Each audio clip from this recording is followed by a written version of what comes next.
Baik, selamat siang Bapak Ibu sekalian. Sebelumnya selamat datang di webinar Meeting of Mind, Advokat Menyusung Masa Depan. Sebelum memulai, kita akan mendengarkan lagu Indonesia Raya.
Baik, terima kasih Bapak Ibu semua.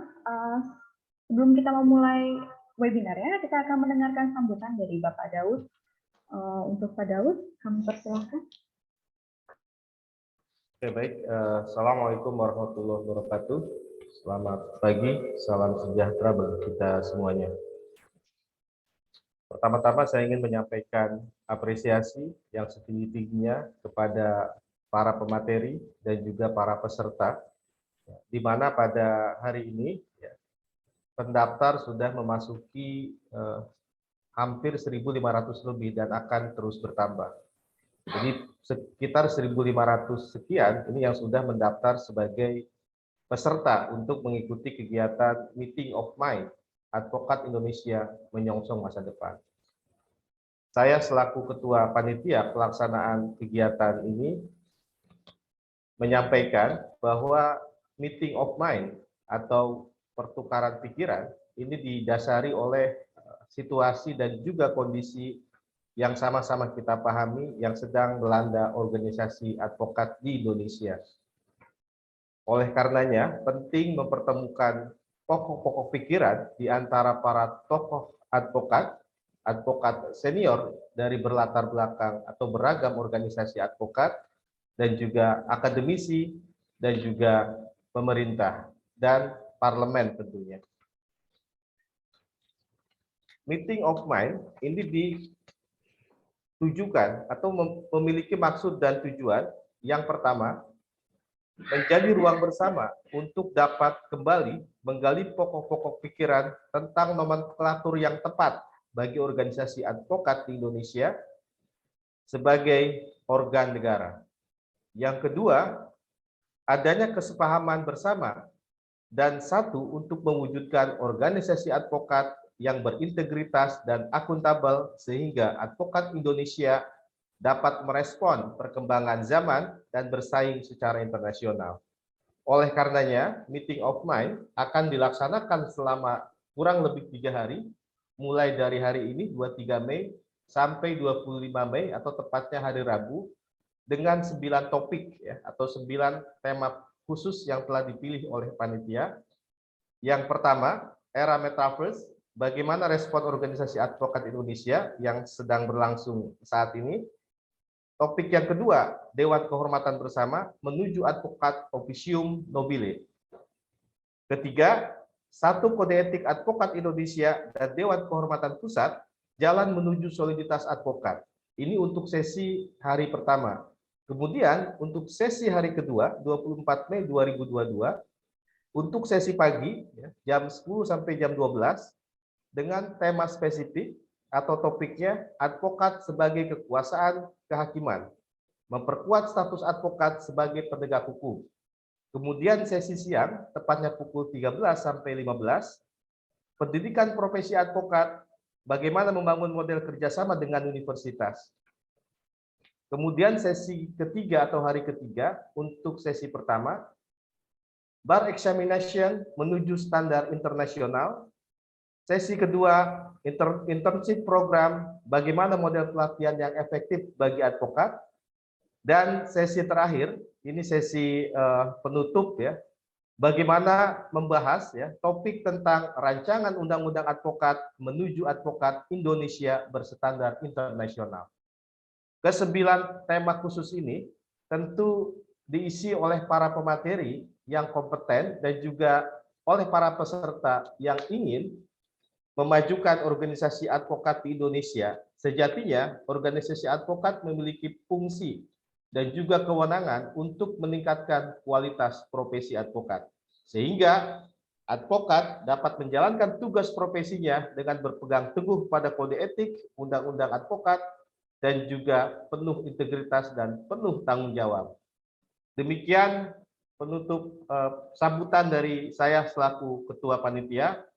Selamat mengikuti meeting of mind. Semoga bermanfaat bagi profesi kita semua. Selamat pagi, hormati tugas profesi, patuhi prokes, dan cintai kehidupan. Selanjutnya saya serahkan ke moderator. Terima kasih.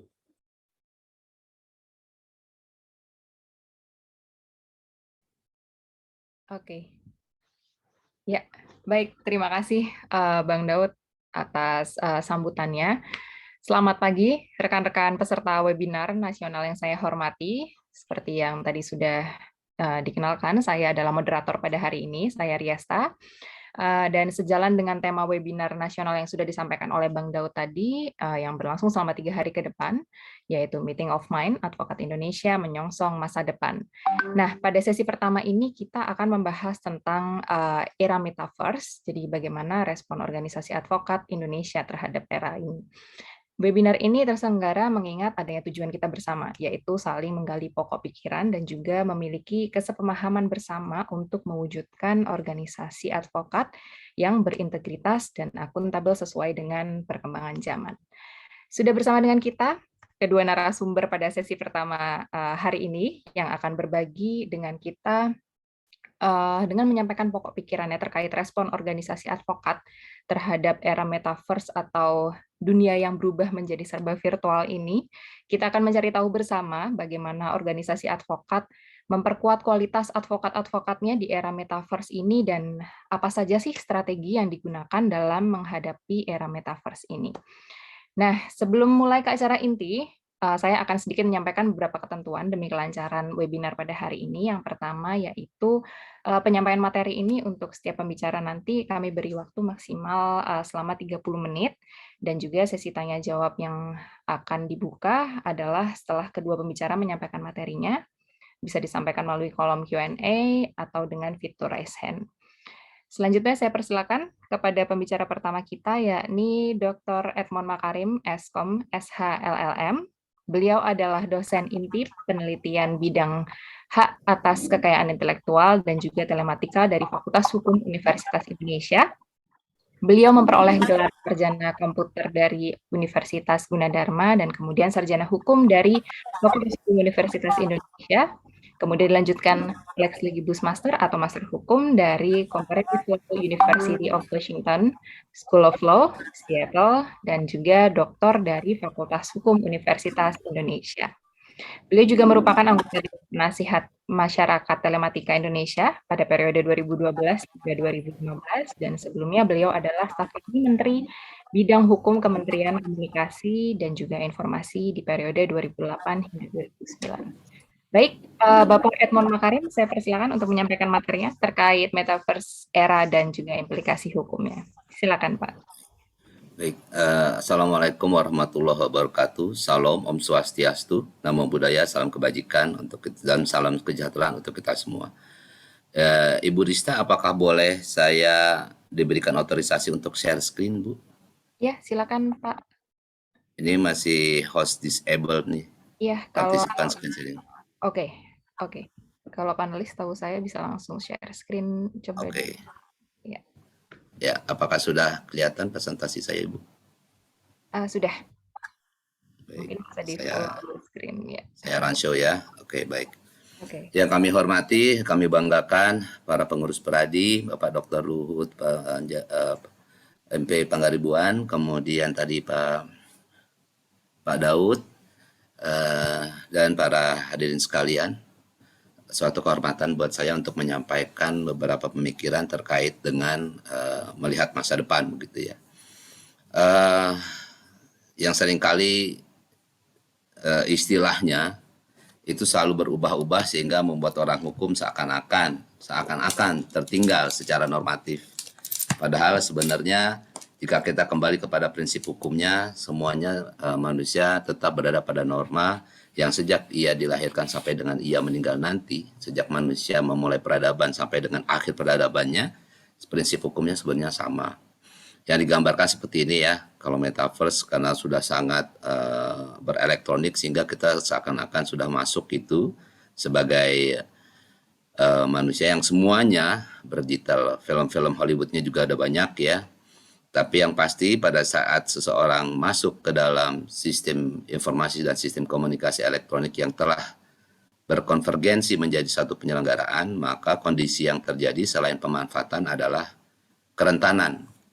Jadi ada suatu perdebatan dulu pada saat cyber law diskursus itu dibahas pertama kali. Namun sebenarnya kalau kita cermati pada saat para ahli hukum bertemu di tahun 82 dan tahun 84 ya, American Bar Association atau International Bar Association itu yang menyelenggarakannya. Tajuknya saat itu adalah Toward a Law of Global Communication System. Toward a Law of Global Communication System itu isu hukumnya sampai sekarang sama gitu ya. Tidak jauh berbeda ya. Bahkan yang seharusnya dikembalikan adalah kehati-hatian kita terhadap imperialisme. Karena Bapak Ibu mungkin tidak boleh melupakan sejarah revolusi industri berbanding lurus dengan perilaku manusia untuk mencapai kesejahteraan yang semaksimal mungkin dengan eksploitasi pihak lain ya. Sehingga yang terjadi adalah berbanding lurus dengan imperialisme. Gambar ini mengingatkan bahwa jangan hanya dilihat dari penampilannya saja, tapi lihat di belakangnya ada apa dia. Akibat digitalisasi terjadi perubahan social behavior dari paper based menjadi electronic based. Sebenarnya lebih tepat menggunakan istilah electronic based karena perubahan gelombang dari signal menjadi dari analog menjadi digital itu adalah elektronik. COVID telah memaksa kita untuk mendadak online. Jadi dulu Zoom perkuliahan secara jarak jauh itu adalah pilihan. Sekarang seakan-akan menjadi fakultatif karena kondisinya kedaruratan kesehatan. Online meeting dianggap seperti belum kehadiran fisik. Tapi sekarang, lambat laun manusia mulai merasakan bahwa pada saat ia berkomunikasi secara elektronik, sesungguhnya dia juga hadir secara fisik. Dari hal ini sudah lama saya kemukakan bahwa ilmu yang mendasari ini adalah ilmu tentang elektronika. Dan ilmu elektronika itu ilmu fisik, bukan ilmu gaib. Jadi kehadiran saya berkata-kata depan Bapak Ibu ini adalah dengan kesadaran hukum kita berada pada satu universe. Kita berada pada satu kehidupan fisik yang kemudian kita melakukan perbuatan kita melalui komunikasi jarak jauh. Yang dulu mungkin Bapak Ibu menyadarinya adalah cuma penggunaan telepon. Tapi begitu sistem komputer masuk dalam sistem telekomunikasi, maka kita mendapati keadaan suatu halusinasi ruang baru. Sesungguhnya tidak pernah ada ruang baru. Ruang itu tetap pada darat, udara, laut, dan ruang angkasa. Tidak ada lagi verse baru.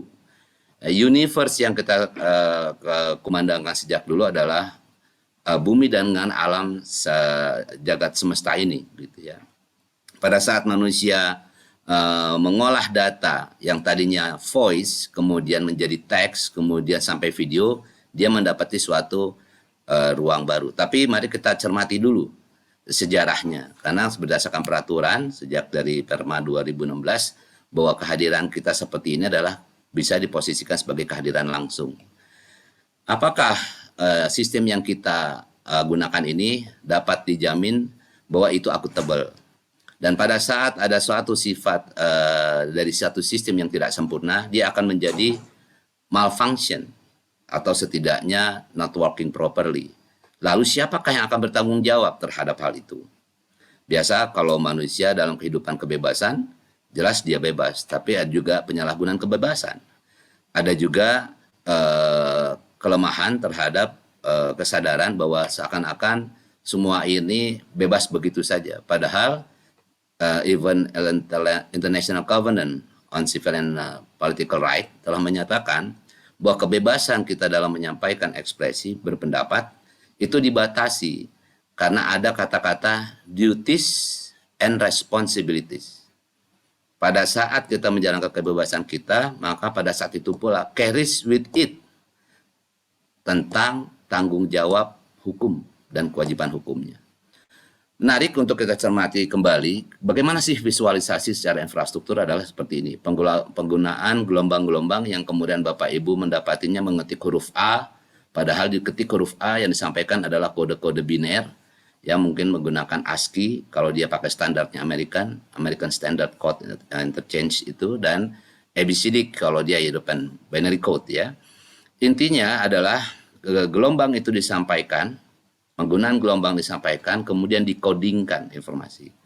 Pada saat Bapak Ibu menggunakan gelombang, sesungguhnya yang lain juga terima.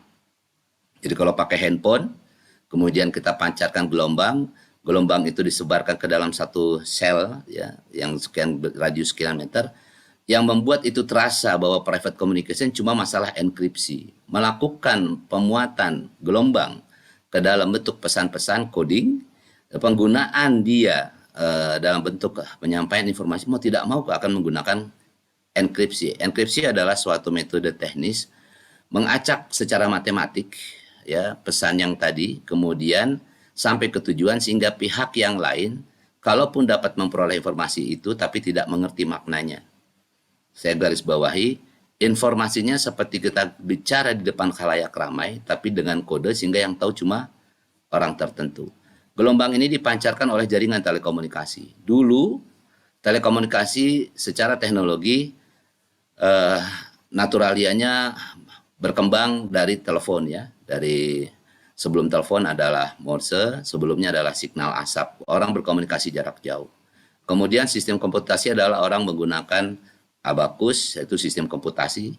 Dia melakukan penghitungan, kemudian data yang berubah bukan lagi teks dan numerik, tapi sampai kepada bentuk penyelenggaraan voice dan video yang akibatnya kita seakan-akan sudah memasuki suatu ruang baru padahal sebenarnya tidak ada space baru. Itu adalah penggunaan sistem elektronik yang datanya sudah mulai beragam. Kemudian berkembang istilah metaverse dan universe. Sesuatu yang menggunakan istilah meta biasanya adalah sesuatu yang menyatakan di luar jangkauan. Kalau kita punya data, ada metadatanya. File, kalau kita bilang fisik, ada metafisik, sesuatu yang lebih dari itu. Jadi kalau data adalah substansi, misalnya suatu dokumen, kita ingin mengenali dokumen ini waktu dibuat oleh siapa, teknologinya dengan tanggal berapa dan seterusnya, sesuatu yang menjelaskan tentang data itu sendiri, itu metadata. Istilah meta seringkali ingin memperlihatkan bahwa antara konten dan hal-hal yang terkait dengan konten. Begitu pula pada saat komputer terhubung jadi internet, pemanfaatan web 2.0 sampai kepada 3.0 yang kemudian menggunakan istilah lagi, jargon yang dibangun oleh Facebook, bahwa semua menjadi tersentral, bahwa seakan-akan negaranya adalah Facebook gitu ya. Apakah metaverse sama dengan cyberspace, sama dengan real space? Sama. Jadi sebenarnya secara lokus sama, kita tidak pernah meninggalkan diri kita secara fisik dari komputer kita. Kemudian kita tidak pernah melepaskan kewarganegaraan kita di mana sebagai anggota warga negara kita punya hak dan kewajiban. Kemudian ada batas kedaulatan. Talin Manual, para ahli hukum internasional menyatakan bahwa melepaskan diri dari kedaulatan atau menyatakan kedaulatan negara hilang karena adanya cyberspace dengan istilah kedaulatan cyber itu istilah tersebut sebenarnya agak mengelirukan. Karena kedaulatan itu bukan pada cybernya, tapi pada bangsa dan negaranya. Sehingga cyber security adalah bagaimana menerapkan national security terhadap kepentingan itu pada konteks komunikasi cyberspace. Jadi locus territory tidak berubah. Yang ada cuma ubiquitous. Di sini ada, di sana ada. Catatan jam di sini di Indonesia adalah Greenwich Mean Time-nya pukul berapa, di sana pukul berapa. Jadi yang terjadi adalah antara real space, physical space dengan electronic space sama semuanya. Nah, itu mulai dirasakan oleh generasi-generasi sekarang pada saat kita kena pandemi bahwa bertemu fisik bisa jarak jauh. Dulu telekomunikasi hanya dipikirkan hanya penggunaan voice, suaranya saja yang kita dengar. Sekarang sampai kepada pemanfaatan segala sesuatu bisa melalui sistem elektronik ini. Lalu bagaimana keabsahannya apa yang kita lakukan ini? Nah, disitulah dikatakan hukum seakan-akan tertinggal. Padahal ada perdebatan dulu antara Lawrence Lessig, ya anak muda konstitusionalis, kemudian terlibat dalam program USAID Amerika, kemudian dia mengakui bahwa sebenarnya yang terjadi adalah orang menggunakan template yang dia miliki, kemudian masuk ke negara-negara lain dengan template itu. Jadi bukan penelitian yang meneliti secara karakteristik setiap bangsa dan negara sebenarnya ya. Lalu kemudian dia berdebat dengan seorang hakim agung, Frank Easterbrook ya. Dia bilang seakan-akan segala sesuatu harus ada perubahan karena ada lompatan teknologi misalnya. Tapi orang hukum mengatakan coba lihat deh, jangan-jangan sebenarnya kata si Frank Easterbrook ini itu hanyalah kita melihat kepada prinsip hukum terhadap kebendaan dan kontraknya, law of property dan law of contract. Nah, pada saat ini orang akan mengatakan sehari-hari saya juga SMS sama orang deal transaksi suatu informasi yang pada dasarnya tergantung kesepakatan para pihak, bukti tertulisnya secara elektronik dan itu diposisikan sebagai akte bawah tangan gitu ya kalau bahasa dari Kitab Undang-Undang Perdata. Ini menarik untuk kita cermati lagi. Lalu apa hakikat dari ini semua? Hukum tentu jangan terjebak pada istilah-istilah teknis, pada istilah metaverse, multiverse dan lain-lain. Sejak manusia memulai peradabannya, sesungguhnya manusia diajarkan bukan soal ekonomi dan teknologi. Sebagai orang insan yang beragama, kita tahu bahwa yang diciptakan manusia pertama yang dikenakan oleh Tuhan adalah masalah hukumnya. Ya kalau sedikit kita bercanda, hukum pidana kan dilakukan instruksi, dilarang, kemudian melanggar, ya atau bahkan dari awal penciptaan sudah ada perjanjian. Jadi bukan disuruh manusia pertama adalah membuat ekonomi atau mencari teknologi. Justru dia menguraikan ketentuan-ketentuan itu. Seharusnya kita memandang teknologi adalah suatu hal yang fakultatif karena di balik itu ada keberadaan suatu bisnis. Kalau saya belum saatnya menggunakan sesuatu, maka saya memilih untuk pada waktu yang tepat memilih sesuatu itu. Teknologi. Bukan berarti misalnya, maaf nih saya dosen, pengen mobil mewah bisa saja, tapi saya nggak bisa ngurusinya. Lebih mahal. Jadi itu tergantung kebutuhan. Tidak bisa kita katakan, oh semua orang harus begini. Teknologi menjadi suatu hal yang sangat imperatif. Demikian pula komunikasi. Komunikasi adalah fakultatif. Tapi dari sisi penyelenggaraan, komunikasi adalah kewajiban. Maka dia menjadi imperatif. Tapi dari sisi kita, itu seharusnya orang hukum mengingatkan, teknologi setiap baru dibuat, pasti patennya masih mahal. Karena dia patennya kan 20 tahun, 10 tahun pertama itu masih mahal. Bapak Ibu bisa buktikan deh, kalau mau beli barang, produk teknologi terbaru pasti mahal. Tapi kalau mau sabar 5 tahun, 10 tahun pasti udah murah. Nah sekarang tinggal kesabaran. Kapan kita akan efektif menggunakan barang itu? Bukan masalah efisiensi semata. Nah di belakang ini Bapak Ibu, saya perbesar, di sini ada keberadaan program komputer. Dan lucunya, saya untung dilahirkan pada tahun 70, di mana tahun 80-an udah mulai kuliah itu, kita berpikir, lucu juga ya, para ahli saat itu mengatakan komputer dan komunikasi saat terhubung harusnya protokolnya itu 7 lapis. Tapi dilalah tahu-tahu Departemen Pertahanan Amerika melepaskan 4 layer.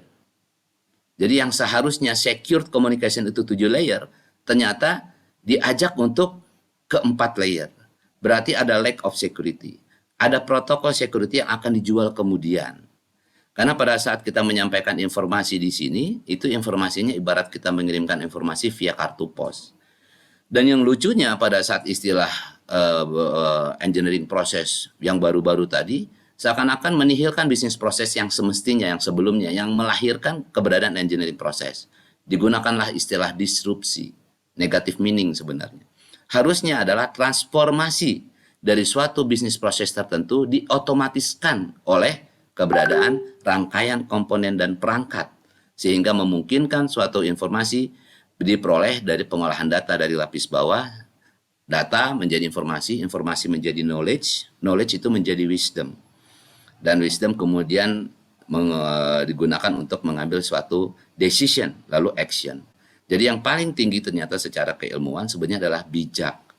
Orang bijak itu sedikit. Orang yang banyak berpengetahuan seringkali malah membuat menjadi bukan penyatuan tapi diverse. Ya, diversity atau orang asal tujuannya sama tapi pengen kelihatan intelektual sehingga dia menyatakan dirinya berbeda saja. Sehingga butuh hal yang sangat tinggi untuk bisa menyatukan, karena orang bijak itu adalah orang yang bisa menyatukan. Hukum outputnya seharusnya adalah orang yang bijak, yang bisa menyatukan.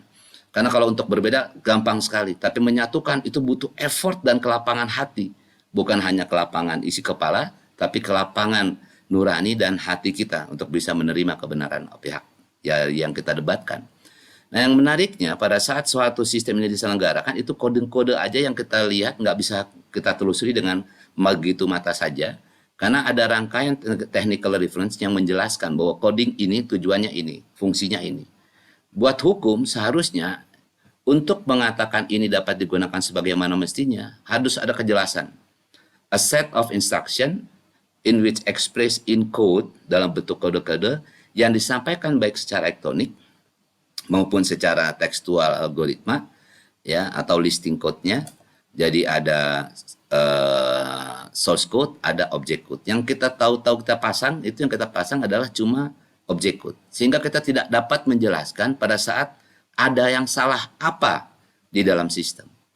Terus kita mengatakan install ulang itu adalah jawaban. Padahal sebenarnya serangkaian instruksi kode yang malfunction tadi tidak diselesaikan dengan baik. Sehingga di balik ini semua, ibaratnya Bapak Ibu kalau naik kapal, berjalan di samudra, tahu di dalamnya ada air, di bawah dalam air ada ekosistem. Tapi kalau kita bicara soal rangkaian digital, kita tahunya cuma rangkaian kode-kode yang kita nggak tahu malfunction code-nya ada di mana. Oleh karena itu istilahnya disebut malicious code. Hal-hal yang tidak sempurna secara teknologi itu adalah sebenarnya kalau bahasa hukumnya cacat bawaan, karena tidak ada teknologi yang sempurna. Tapi sejauh mana pihak yang membuat itu tahu dan segera membetulkannya. Maka kalau orang teknik kalau salah inginnya ngebetulin, tapi nggak mau ke bawah tanggung jawab hukum. Tapi kalau orang hukum salah ada impact pasti minta pertanggungjawaban hukum. Di situ yang agak berbeda orang teknologi dengan orang hukum dalam memandang penyelenggaraan suatu teknologi. Buat mereka melakukan sesuatu itu kemudian meningkatkan mutu peradaban, utility, manfaat itu yang menjadi kunci. Tolong dilihat manfaatnya. Bahwa terhadap itu ada fail, itu adalah sesuatu hal dari upaya manusia. Sehingga kalau mereka tidak memperkarakan kapal jatuh berakibat nyawa mati, tapi yang dipikirkan adalah bagaimana agar bisa terbang terus, gitu ya. Nggak pernah ada kasus pembidanaan terhadap kapal Challenger yang jatuh, meledak. Ya, padahal itu adalah penerbangan yang keberapa kali. Berarti ada salah satu dari pertanggungjawaban yang seharusnya kalau itu dibawa ke civilian itu kan kena pertanggungjawaban hukum. Tapi dalam konteks orang berteknologi, nggak ada karya yang sempurna. Buat orang hukum, oke, nggak sempurna, asal dari awal Anda tahu bahwa Anda bertanggung jawab. Dan harus senantiasa bertanggung jawab, kecuali Anda dapat membuktikan kesalahan itu bukan pada Anda, tapi pada pihak lain. Atau karena suatu kejadian alam yang di luar prediksi semua pihak. Kalau dilihat dari strukturisasinya, yang tadinya kue itu dipotong berdasarkan posisi roti seperti ini, silonya, kemudian ini menjadi terpotong secara vertikal, ada penyelenggara infrastruktur, ada penyelenggara perangkat, ya, kemudian ada penyelenggara jaringan, ada penyelenggara jasa dan aplikasi. Hal ini sebenarnya bukan juga hal yang baru buat orang hukum. Itu bagaimana kita melihat contoh sederhana US Railroad dengan industri di atas rel kereta, ada yang tadinya satu menjadi terpisah. Sama antara dulu Alexander Graham Bell menemukan telepon, kemudian dia jadi penyelenggara, dia juga menjalankan bisnisnya, kemudian menjadi pecah bisnis di atasnya. Yang infrastruktur dengan yang di atasnya kemudian jadi terpisah. Dalam doktrin persaingan usaha disebut itu essential facilities doctrine. Itu juga terjadi dalam konteks berpikir perangkat keras dan perangkat lunak program komputer. Dulu IBM menguasai secara teknis, naturalia dia memonopoli. Tapi karena perkembangan industri program komputer, maka terpecahlah, ada industri services. Dulu Bill Gates untuk mempelajari chip harus bayar license dulu kepada si pembuat chip. Sekarang justru pembuat chip yang nanya ke dia, Anda mau bikin program seperti apa? Dengan kata lain, hukum akan mengatakan ke depan tetap bertanya sederhana sejak dulu sampai sekarang. Akuntabilitasnya mana? Sejauh mana ia dijamin keandalan Anda menciptakan A, memang Anda jalankan A. Bukan Anda menciptakan A, ternyata A++, A-. Kedua, aman. Karena upaya yang terjadi adalah upaya pengamanan, security. Kalau kita bicara soal transportasi, kita bicara soal safety. Diberangkatkan barang dan manusia dari titik A sampai ke titik tujuan. Maka yang harus dijamin keselamatan, bukan cuma upaya pengamanan. Sistem infrastruktur, kalau yang lain bukan barang yang bukan orang dan barang yang masuk, tapi adalah informasinya, paket-paket informasi tadi, maka dia bicara standar keamanan. Ini berbanding lurus dengan pembuktian. Adanya pengamanan akan mengakibatkan bahwa informasi mempunyai nilai pembuktian. Tapi kalau tidak, dia bernilai pembuktian dalam konteks yang selemah-lemahnya. Ia hanya menjelaskan tentang ketersediaan suatu data yang kemudian tergantung para pihak menerimanya atau tidak. Nah, kaidah yang pertama kali yang umum terjadi hanyalah CIA, berpikirnya confidentiality, integrity, availability. Buat orang hukum, bukan hanya available, bukan hanya tersedia, Anda harus dapat menjamin keautentikannya. Begitu kepastian keautentikan terjadi, maka akan terbuka siapa yang otorisasi. Dan maka yang akan terjadi adalah suatu konten, atau informasi elektronik, ataupun dokumen elektronik yang mempunyai nilai pembuktian yang tak tertampik. Jadi, kalau secara hukum, sebenarnya setiap penyelenggara yang menciptakan resiko kepada pihak lain, maka penyelenggara atau pembuatnya menjamin kepada masyarakat risknya seperti apa, dan kemudian ada manage terhadap risk itu, atau risk management, atau ada upaya mitigasinya. Namun seringkali orang hukum atau masyarakat ya secara umum itu berpikirnya cuma satu, percaya branded. Sehingga dia tahu ada risiko, tapi dia percaya bahwa itu telah direputasi karena percaya mereknya. Ya, padahal bisa jadi yang terjadi adalah nggak tahu resiko dan juga nggak tahu itu telah di-manage atau tidak. Yang terjadi dia no choice dan negligence.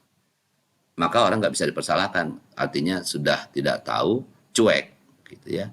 Yang paling parah itu sebenarnya adalah dia tahu. Ya, dia tahu resiko tersebut, tapi dia nggak mau manage, dishonest. Nah, ini secara hukum punya tanggung jawab yang agak berbeda loh. Ada resiko yang telah diketahui sebelum terjadinya launching, ya, kepada sistem itu kepada publik, dia ada kaedah-kaedah toh tentang kelaikan suatu produk. Tapi tengoklah Bapak Ibu pada saat license program komputer. No standar untuk merchantability, terus dikatakan digunakan sebagaimana adanya. Padahal kaedah hukumnya adalah license, bukan jual beli. Beda ya, saya bisa bikin barang ini, saya kasih tahu resiko ini, silakan pakai dan tolong kembangkan sendiri, betulin sendiri.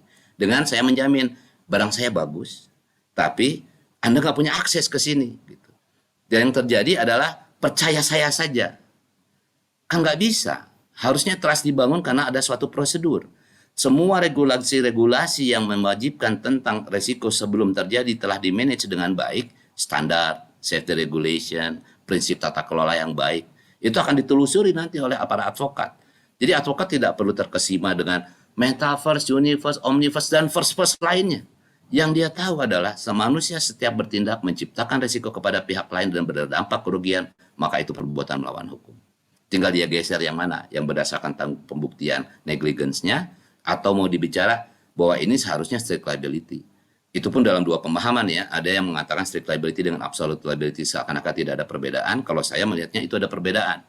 Antara strict dengan absolute, jelas agak sedikit berbeda. Kalau kita bilang komponen PMH misalnya ada 4, maka dalam absolute liability, dia cukup menjelaskan bahwa itu tidak seharusnya saya buktikan lagi matinya orang jatuh dari pesawat. Saya tidak ingin dengar bahwa itu tanggung jawab pilot, tanggung jawab penyelenggara penerbangan yang punya kapal, atau jangan-jangan yang memanage landasan. Yang jelas adalah matinya orang, Anda langsung tanggung jawab. Jadi tidak ada penjelasan lagi tentang pembuktian untuk kausalitas, perbuatan apa yang salah, dan seterusnya. Jadi absolute, jelas berbeda sedikit dengan strict liability. Absolute, dia cap damage-nya ditentukan maksimal. Kalau strict liability tidak. Seringkali para ahli membedakannya cuma Siapa yang akan membuktikan? Menurut saya bukan itu kriteria kunci untuk menentukan strict liability dan absolute liability. Karena sesuatu hal yang sifat teknis, nggak mungkin pengguna dapat menjelaskan bahwa sistem elektronik ini telah berfungsi sebagaimana mestinya atau tidak. Orang hukum telah memberikan dasar di situ akuntabilitas pasal 15 Undang-Undang ITE. Siapapun yang menyelenggarakan sistem senantiasa dia harus bertanggung jawab dan dia harus menjamin akuntabilitas dalam setidak-tidaknya 3 komponen. Sistem yang dibuatnya adalah andal, benar adanya, menjawab kebutuhannya, aman baik secara logik maupun teknis, dan dia bertanggung jawab bahwa sistem ini dioperasikan sebagaimana mestinya. Jangan nanti sistem dioperasikan yang tidak sebagaimana mestinya. Dengan demikian, tanggung jawab hukum akan menentukan ada aspek pidana, ada aspek administratif juga, dan ada aspek perdata. Hal yang seringkali terjadi hanya pada sisi expose liability-nya. Padahal sebenarnya ada tanggung jawab administratif. Kalau spamming terjadi terus, yang salah tuh jangan salahkan cuma pengguna yang lalai, tapi salahkan mana administrasi negara yang diberikan amanah dan kewenangan untuk melakukan pemantauan, perizinan, dan seterusnya. Ya, perlindungan data pribadi bocor terus loh. Padahal pada saat sistem itu dibuat, dia melapor, dia daftar, dan kemudian diperiksa. Anda periksa enggak? Nah, seringkali kita begitu. Setelah barang kehilangan, yang kita marahin satpam. Padahal harusnya kita tanya dulu, satpam udah dipilih dengan benar belum? Punya SOP yang jelas enggak? Ada pemantauan enggak terhadap kinerja satpam? Nah, seringkali yang seperti ini nih, yang orang hukum risikonya cuma di ujung saja yang dia lihat. Padahal pada awal penyelenggaraan, dari datanya, dari hardware-nya, software-nya, ya, sampai kepada keberadaan manpower-nya. Nah, saya khawatir kejadian yang meltdown di tahun 1990-an sampai tahun 2000-an, orang begitu optimis dengan digital, cost untuk penyelenggaraan digital itu besar sekali. Orang technical programmer tuh bayarannya mahal betul. Tapi pada saat pemanfaatannya paling 0,1 rupiah atau berapa rupiah dalam setiap transaksi yang terjadi. Bayangkan kalau 1 detik ada sekian ribu transaksi dengan kecepatan teknologi, itu beneran real transaction atau jangan-jangan sesuatu transaction yang dibuat secara otomatis. Jadi selain optimisme, orang hukum tentu berpikir tentang menjaga kemungkinan yang terburuk seperti apa. Bukan harus berpikir negatif thinking ya, tetapi dia melihat di mana peluang-peluang yang akan sangat orang bisa terjadi melakukan eksploitasi terhadap kebodohan pengguna. Walaupun pengguna pintar, dia juga nggak punya akses sejauh mana dia dapat membuktikan bahwa sistem telah berjalan sebagaimana mestinya. Jadi hakikat metaverse harusnya dipahami sebagai sesuatu yang bukan hal yang baru sama sekali buat orang hukum. Karena orang hukum adalah konsisten dari awal sampai belakang tetap prinsip hukumnya. Cuma seringkali hukum dipersepsikan dalam level terendah, regulasi. Setiap ada suatu produk, regulasi yang mengikuti produk, iya. Tapi sebenarnya kalau hukum prinsipnya tidak. Sederhana saja, orang pakai menggunakan istilah pedagang perantara sebagai penyelenggara platform. Padahal dia bukan hanya bicara platform, ada services yang dia bisniskan di situ. Dia pedagang perantara. Kalau makalar order, kenapa nggak pernah dilekatkan kepada dia ya? Padahal sebagai pihak yang belajar hukum dari awal, kita pernah belajar hukum dagang, ada pedagang perantara, kan sama. Itu salah satu saja, jadi saya ingin saya simpulkan di sini saja ya. Pada hakikatnya, ini adalah konvergensi dari sistem informasi dan sistem telekomunikasi. Yang sesungguhnya sejak awal penciptaan, pada saat komputer dibuat, sistem informasi dan sistem komunikasi adalah hal yang sepasang. Begitu gelombang digital berubah, analog menjadi digital, maka terciptalah suatu penyelenggaraan Global Communication Network. Karena pemanfaatan yang terus semakin mempercayai, padahal belum tentu layak dipercaya, orang menggunakan istilah-istilah baru. Wah, alam lain, versi lain, parallel verse, ada lagi tadi omniverse. Semuanya sama. Orang hidup menggunakan sistem elektronik dan itu fakultatif. Seharusnya, bukan suatu kewajiban. Pada saat negara menyatakan wajib pakai ini, maka dia harus mempertanggungjawabkan. Kalau ada malfunction seperti itu, sejauh mana resikonya telah dimitigasi dengan baik. Dapat dikritisi bahwa metaverse hanyalah jargon, baru rebranding dari si penyelenggara itu. Ya, Bapak Ibu, identity besok itu bukan hanya KTP loh sebenarnya. Bapak Ibu waktu login suatu aplikasi bisa mengatakan login with Yahoo, login with Facebook, login with Google. Penyedia identitas tidak hanya negara. Maka beberapa negara telah membuat identity ecosystem, trusted framework untuk identity ecosystem. Karena untuk menjelaskan bernama Edmond bukan hanya KTP. Ada kartu A, kartu B yang berbasiskan kredensial. Atau yang non-kredensial. Facebook, Google, dan lain-lain. Ini menjadi sesuatu hal yang harus menjadi pemikiran kita bahwa kita harus merevisi itu tentang Electronic Identification and Authentication System. Who are you? Saya bertanya kepada moderator menampilkan nama, Rista Aldila. Saya tanya, is that really you, Rista? Rista akan memberikan identity providernya. Pada saat saya bilang itu bukti yang otentik, maka secara proses teknologi, bukti yang otentik tadi harus mengkonfirmasi. Bukan cuma di hadapan, terus kemudian ada saksi-saksi, terus dokumen itu sendiri ansih bicara. Itu kan asumsi hukumnya. Tapi secara proses teknisnya, ini dikelirkan ke sana, dikonfirmasi. Maka bukti yang otentik hanya terlahir dari suatu proses autentikasi, baik formil maupun material. Pelayanan administrasi pemerintahan melalui metaverse harus didasari tadi berpikir tentang trust tadi ya. Kebijakan yang harus dipersiapkan dalam menghadapi era TIK metaverse adalah pertama, para advokat harus bisa membawa kesadaran hukum terhadap kehati-hatian, terhadap resiko keamanan agar tidak dieksploitasi. Coba Bapak Ibu kita lihat, pakai mobil mewah kita merasa bahwa itu keamanannya bagus. Yang banyak kelanggar, hilangnya nyawa, jangan-jangan malah yang naik mobil mewah. Karena merasa bahwa branded itu ternyata security-nya bagus, padahal belum tentu.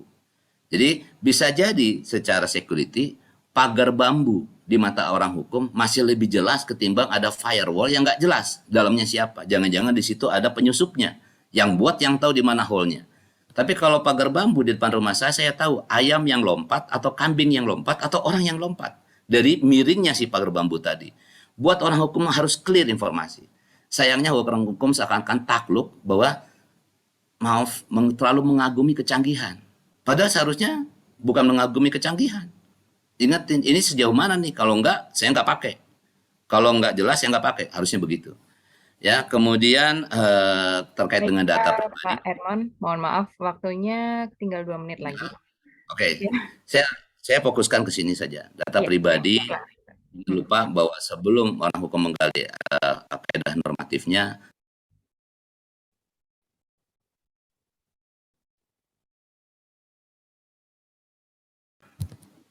maaf tadi itu siapa yang ya, maaf. Etika tertinggi adalah privacy dalam suatu sistem informasi dan komunikasi. Dan kemudian kita menjalankan amanat bahwa ada kewajiban konstitusi, ada hak konstitusional. Yang seringkali lupa diangkat adalah adanya kewajiban konstitusi. Kemudian kita lihat evolusi sistem hukum kita, permasalahan tentang tumpang tindihnya undang-undang aja, itu sudah menjadi masalah, nanti kita bahas kembali. Tetapi kaidah esensi dasarnya adalah manusia memikirkan hukum tahu bagaimana dia berinformasi, ada property, ada liability. Demikian pula tipe-tipe komunikasi yang dia buat. Baik dia WhatsApp, sosial media yang lain, itu ada yang sifat-sifat, ada broadcasting, ada bukan broadcasting tapi restricted, ada. Jadi manusia berhubungan dalam satu atau lebih dari 2 orang, jangan langsung dipersepsikan itu sebagai suatu pengumuman. Karena bisa saja dalam konteks komunikasi itu adalah komunikasinya terbatas. Intinya adalah sama, saya tidak ingin menyatakan bahwa existing legal system condition dari awal dianggap tertinggal, lalu dikatakan tidak dapat berlaku hanya karena perkembangan teknologi tertentu. Justru keliru, harusnya kita yang set up zaman. Nggak ada orang hukum ketinggalan zaman. Orang hukumlah yang menentukan setting zaman seperti apa. Akankah kita tereksploitasi nanti di belakang hari sebagai suatu bentuk kecanggihan memperlagakan, tapi kita terjajah oleh brand. Ya, secara alat bukti, kaedahnya adalah kalau tidak ada penafikan talak pihak, maka akte bawah tangan berfungsi sebagaimana layaknya akte otentik. Lalu bagaimana dia dipersepsikan sebagaimana layaknya akte otentik, maka harus ada trust tentang autentikan formal dan autentikan material, maka menggunakanlah penyelenggara tanda tangan digital. Terhadap data pribadi, seringkali yang disesatkan dari pihak luar terjadi logical attack. Kalau program komputer mereka bisa klaim sebagai properti, mengapa data pribadi tidak bisa diklaim sebagai properti? Mereka selalu berpikir, kita rugi nggak pakai teknologi. Kayak balik sekarang. Kalau ada kapal canggih, nggak ada penumpang seperti kejadian pandemi, rugi apa untung para penyedia teknologi? Jatuh kan? Justru trust-nya people ini yang harus dijaga oleh orang hukum. Data pribadi adalah kebendaan seharusnya. Dan dalam suatu kebendaan digital yang lucunya, antara kepemilikan dan kepenguasaan seakan-akan penguasanya lebih tinggi. Nah, ini sebenarnya dari tahun 1999 sudah ada kata-kata data pribadi dalam penjelasan pasal 21. Lalu orang hukum bilang, oh data pribadi belum ada pelindungannya. Hanya karena selalu berpikir finding dokumen, title dokumen aja yang dicari. Hukum tentang Bitcoin, oh nggak ada karena nggak ada undang-undang judulnya Bitcoin. Oh data pribadi karena nggak ada undang-undang tentang data pribadi. Padahal legal frameworknya harus dikaji dulu baru sampai nanti RUU pribadi itu jadi, itu akan lebih bagus. Terakhir dari saya, setiap ada satu fenomena dan kemudian dipentaskan, diperdebatkan, itu masih lebih bagus ketimbang kita bicara RUU jadi tapi tanpa sosialisasi. Dan pada saat RUU terjadi, maka representasi, sayangnya, kewenangan negara yang direpresentasikan dalam pemerintahan lebih banyak berpihak kepada industri semata. Padahal yang si investor sesungguhnya bukan investor, tapi kita, people, consumer yang bayar lebih dulu, trust sudah kita berikan, resiko kita yang tanggung. Itu harus kita perbaiki ke depan agar negara ini benar-benar meletakkan hukum sebagai raja, karena bukan hukum sebagai panglima. Kalau hukum sebagai panglima masih ada raja, panglima kena suruh. Jadi akibatnya hukum hanya bungkus kepentingan. Maka kita semua berjuang ideal, kodratinya adalah setiap lulusan fakultas hukum punya nalurinya jadi hakim. Dia tidak harus terkotak-kotak pada suatu kepentingan tertentu, diadvokasi pada kepentingan tertentu. Karena yang dibela ada salahnya, yang benar juga ada salahnya. Orang harus proporsional sesuai dengan salahnya, itu yang mau ditegakkan oleh advokat. Dan saya berharap penyatuan ke depan adalah dilandasi oleh semakin banyaknya orang bijak. Orang pintar banyak, tapi di Indonesia orang pintar minum tolak angin. Masuk angin. Maka yang lebih bagus adalah carilah orang bijak. Luluslah jadi orang bijak. S1, S2, S3. Ya, even profesor kalau nggak bijak juga berbuat kerusakan. Maka kita semua harus berupaya menjadi orang bijak. Itulah tujuan dari pendidikan tinggi hukum Indonesia. Dan saya berharap suatu saat nanti dengan rumitnya masalah kompleksitas di hukum yang plural di Indonesia, kita malah akan jadi hub dunia. Karena kita memadukan semuanya, baik hukum tertulis tidak tertulis. Demikian, mohon maaf sekiranya ada perpanjangan waktu tadi Ibu Rista, saya kembalikan kepada Ibu Rista. Baik, terima kasih banyak Bapak Edmond atas paparannya yang cukup membuka mata kita ya dalam di era metaverse ternyata memiliki banyak sekali aplikasi hukum mulai dari hak kekayaan intelektual hingga juga telematika. Oke, kita ke pembicara kedua, yaitu Dr. Luhut SHLLM. Beliau adalah seorang advokat, konsultan hukum pasar modal, sekaligus dosen Fakultas Hukum Universitas Indonesia. Beliau memperoleh gelar sarjana hukum dari Fakultas Hukum Universitas Indonesia, dan kemudian dilanjutkan Master of Law dalam International Law dari University of Nottingham, United Kingdom, dan kemudian dilanjutkan ke doktor ilmu hukum dari Universitas Indonesia.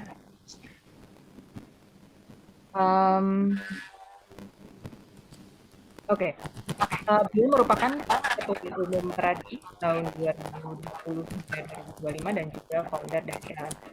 Sebelumnya beliau pernah menjadi anggota tim pemeriksaan Pansel Jatim KPK 2019, yang kemudian juga menjadi anggota tim kuasa hukum paslon 02 dalam gugatan Pilpres di MK pada tahun 2019, serta Ketua Dewan Kehormatan BAPI Badan Arbitrase Pesawat Indonesia di tahun 2015. Bapak Luhut Pangaribuan, saya persilakan untuk menyampaikan materinya terkait respon organisasi advokat terhadap era metaverse. Silakan Pak. Terima kasih Risa. Saya sharing dulu ya.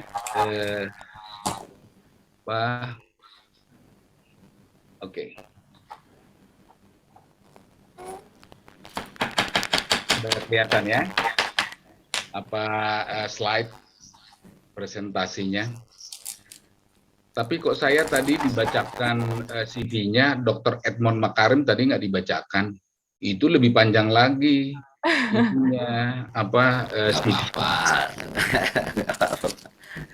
Tapi terima kasih, beruntung betul kita ya pada pagi hari ini. Ya, ini sudah menjelang siang. Saya ini di Bali nih, masih di Bali. Saya ketemu Dr. Edmond juga di Bali hari Minggu, dia udah pulang dia. Jadi masih di Bali ini. Tadi kalau istilahnya Dr. Edmond tadi, tempatnya kita berbeda-beda. Ini satu universe nih kita satu ruang kan gitu ya tadi ya. Saya masih di Bali dan yang lain-lain ada di Manado, ada di Jambi, ada di mana ya. Nah inilah antara lain kemajuan teknologi itu. Dan yang menarik tadi yang disampaikan oleh Dr. Edmond, kita nggak usah khawatir dengan istilah metaverse, universe itu nggak, ya sebenarnya sih nggak ada yang berubah, ya bagus ya kita jadi nggak perlu khawatir gitu ya, nggak perlu khawatir. Tapi khawatir juga karena memang ada perubahan ya yang sudah terjadi di dalam masyarakat. Nah, tentang metaverse ini saya tidak banyak bicara karena ahlinya adalah Dr. Edmond, ya. Cuma bagaimana respon organisasi advokat, ya, itu nanti lebih banyak saya ke sana. Karena dia bilang tadi, saya kira kutipannya bagus sekali. Advokat tidak perlu terpesona dengan metaverse, ya. Tapi yang kedua, itu untuk mempersatukan itu yang sulit kan, itu untuk membuat berbeda, berubah itu paling gampang kan gitu ya. Dan saya kira kita pagi hari ini lebih kita mau membawa supaya muncul orang bijak ya tadi ya, orang pintar banyak, profesor banyak, dokter banyak, ya belum tentu dia bijak ya. Profesor dokter tapi nggak bijak, nanti justru membawa perbedaan-perbedaan, bukan persamaan-persamaan. Jadi perlu yang bijak untuk menyongsong masa depan kita nih sebagai organisasi advokat ya.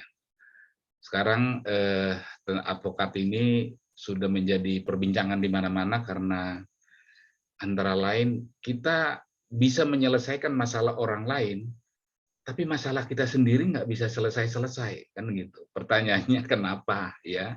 Makanya pertemuan ini, webinar ini disebut meeting of mind ya. Jadi kita apa sih yang ada dalam pikiran ya, yang ada dalam pikiran Sima untuk kita proyeksikan ke depan ya, untuk kita proyeksikan ke depan supaya kita produktif. Kalau kita bersatu, kita nanti akan produktif. Nah, kalau kita terus berbeda-beda, maka kita nanti tidak akan produktif ya. Nah, metaverse bagaimana respon OA? Nah, tentang metaverse itu nanti saya ada sedikit singgung, tapi apa yang dikatakan oleh Dr. Edmond Makarim, Dekan Fakultas Hukum UI, itu luar biasa ya, pengetahuan untuk kita semua. Sekarang saya mulai dulu bagian yang pertama, menyongsong perubahan ya. Bagaimana advokat menyongsong perubahan. Jadi dengan kata lain saya lebih down to earth nih sekarang. Kalau tadi metaverse-nya itu dari segi penemuan-penemuan, perkembangan dan seterusnya, saya ini down to earth ya, melihat bagaimana para advokat ya menyongsong perubahan yang terjadi yang disebut dengan metaverse itu tadi. Karena bagaimanapun itu satu perspektif yang harus kita juga respons ya, karena terjadi perubahan-perubahan sama seperti yang sederhana seperti sekarang ini. Saya masih ada di Denpasar, ini masih ada di Bali, panitia ada di Jakarta dan moderator ada di Jakarta dan pesertanya ada di seluruh Indonesia. Ya, artinya kan ini sudah hal yang baru ya, yang saya kira akan membawa banyak hal yang perlu kita perhatikan. Nah, seperti lihat di bawah nih saya sebutkan, advokat sebaiknya bersatu agar produktif. Produktif dalam arti termasuk menyongsong perubahan yang terjadi, yang disebut metaverse itu. Jadi kita perlu bersatu sebagai advokat tanpa melihat membeda-bedakan organisasinya, tanpa membeda-bedakan gelarnya, tanpa membedakan senioritasnya dan sebagainya. Yang penting kan kita sejawat, sekarang rekan sejawat, bagaimana kita melihat masa depan. Karena yang banyak saya dengar adalah keluhan-keluhan atas profesi advokat yang kurang dapat tempat atau kurang penghargaan dalam prakteknya ya, yang dikeluhkan sekarang ini. Itu harus kita jawab. Belum lagi yang terbaru yang disebut dengan metaverse ini kan. Tadi saya sudah singgung ya, MK sendiri sudah pernah menyindir ya. Sudah pernah menyindir para advokat ya. Dia bilang kalau advokat itu profesional ya, kalau advokat itu profesional. Nah, sekarang tunjukkan ya, termasuk untuk menyelesaikan masalahnya sendiri ya, menyelesaikan sendiri. Nah, kita sekarang ada masalah, tapi nggak bisa kita selesaikan, ya, nggak bisa kita selesaikan dengan baik, ya. Padahal kalau ada persoalan orang kita akan katakan saya bisa selesaikan kan gitu. Nah, bisa jadi tadi yang Dr. Edmond Makarim katakan ya, banyak yang punya gelar, ya, punya degree, ya, sampai doktor, profesor dan lain sebagainya, tapi common sense saja tidak dia nggak dia tidak komit ya, common sense tidak komit. tapi yang ada adalah bahwa saya adalah, ya, saya adalah, dan seterusnya. Ya, jadi ini tantangan kita, bagaimana kita supaya produktif, ya, supaya produktif, ya. Jadi itulah sebabnya sekali lagi saya katakan judul webinar kita itu meeting of mind. Jadi netral, ya. Jadi apa sih pikiran-pikiran kita semua untuk melihat masa depan kita, tantangan organisasi, tapi juga pada saat yang sama ada juga yang secara eksternal yang disebut dengan metaverse. Sekarang saya mulai dulu, ada satu buku, ya. Saya nggak tahu di antara kalian semua, kita semua, apakah sudah pernah baca buku ini? Ini the international bestseller, judulnya The World is Flat, ya. Buku lama, itu tahun 2006, ya, buku lama. Nah, buku ini sudah menjelaskan bahwa dunia itu datar, ya. Dunia ini datar, ya, dunia ini datar. Nah, dengan metaverse sekarang ini tidak hanya datar, tapi juga udah virtual, ya. Jadi ada universe yang lain, kan gitu, ada universe yang lain. Nah, ini untuk mengkonstatasi bahwa sudah terjadi perubahan, ya, di eksternal, di luar sana, tapi kita kok persoalan yang persoalan yang ada nggak bisa diselesaikan, ya, karena kita selalu melihat ke belakang dengan mengatakan saya yang benar, yang lain salah semua, yang lain karena saya yang benar supaya saya ikut, ya, saya semua, kan begitu. Ada itu yang disebut common sense itu, ya, yang tidak muncul, padahal degree, ya, gelar itu sudah tinggi sekali. Nah, ini buku ini ada 10, ya, yang disebutkan yang membuat dunia ini jadi datar, pendatar, ya. Dan saya kira ini karena ini tahun 2006 dan perubahan sudah luar biasa. Tadi Pak Edmond katakan tadi soal identitas tidak hanya negara lagi, tapi sudah Facebook, ya, dan lain sebagainya, Google dan lain sebagainya. Jadi yang kita juga rasakan di pengadilan sekarang kan ada e-court, ada telekonferensi, ya, dan seterusnya. Walaupun tadi dikatakan bahwa sebenarnya sih nggak ada yang berubah. Yang berubah adalah sarananya tadi yang dikatakan Pak Edmond. Tapi itu pun juga saya kira akan membawa dampak atau implikasi tadi juga disampaikan oleh Pak Edmond, termasuk dengan sistem pembuktian dan seterusnya. Ada 10 pendatar yang disebutkan di sini, ya, di sebelah kiri ini yang saya katakan, ya, yang saya kutip dalam buku ini. Jadi dunia ini is flat, ya. Jadi tidak bisa lagi katakan dunia ini bulat, ya, flat, ya. Kalau dilihat dari komunikasi, interaksi, ya, antara manusia, profesi dan seterusnya, ya. Nah, yang pertama disebut, ya, 9/11 89 abad baru kreativitas, ketika dinding runtuh dan jendela dibangun, ya. 9/11. Jadi ini menjelaskan runtuhnya tembok Berlin, ideologi itu sudah tidak itu lagi, udah relatif. Termasuk juga 9/11, ya, terjadinya teroris, ya, yang meruntuhkan 2 gedung tertinggi, ya. Jadi penulis mengatakan itu abad baru, ya, sebagai kreativitas, ya, yang dia katakan. Nah, yang kedua, zaman konektivitas ketika web mendunia dan Nescafe memasyarakat, ya. Jadi web mendunia, ya, dan Nescafe ini produksi perusahaan seperti susu, ya, perusahaan di mana tapi menjualnya itu di mana-mana, ya. Nah, yang ketiga, perangkat lunak alur kerja, ya. Kemudian yang keempat, uploading, mengendalikan kekuatan masyarakat dengan uploading, ya, mengendalikan kekuatan masyarakat, yang mungkin yang disebut dengan power of netizens, ya, sekarang ini. Yang kelima, outsourcing, ya, outsourcing, Y2K, ya. Yang keenam, offshoring, ya, lari bersama gazelle, makan bersama singa, ya, offshoring. Jadi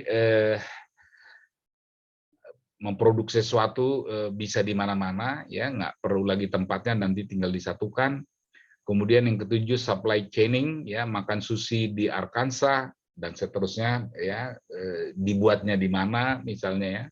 Yang kedelapan insourcing, apa yang dilakukan orang, ya, orang-orang ya bercelana coklat ini. Nah, itu menjelaskan mengenai mobilisasi orang. Dan kesembilan informing mesin pencari Google, Yahoo dan MSN, dan 10 steroid digital personal virtual. Jadi bisa dilihat di dalam bukunya yang intinya menjelaskan bahwa dunia ini menjadi flat karena kita menjadi ada di ruangan yang sama walaupun tempatnya itu berbeda-beda, tadi seperti ya yang dikatakan. Saya nih sekarang ada di Denpasar, ya, bisa melalui Zooming, ya, kita melakukan webinar ini.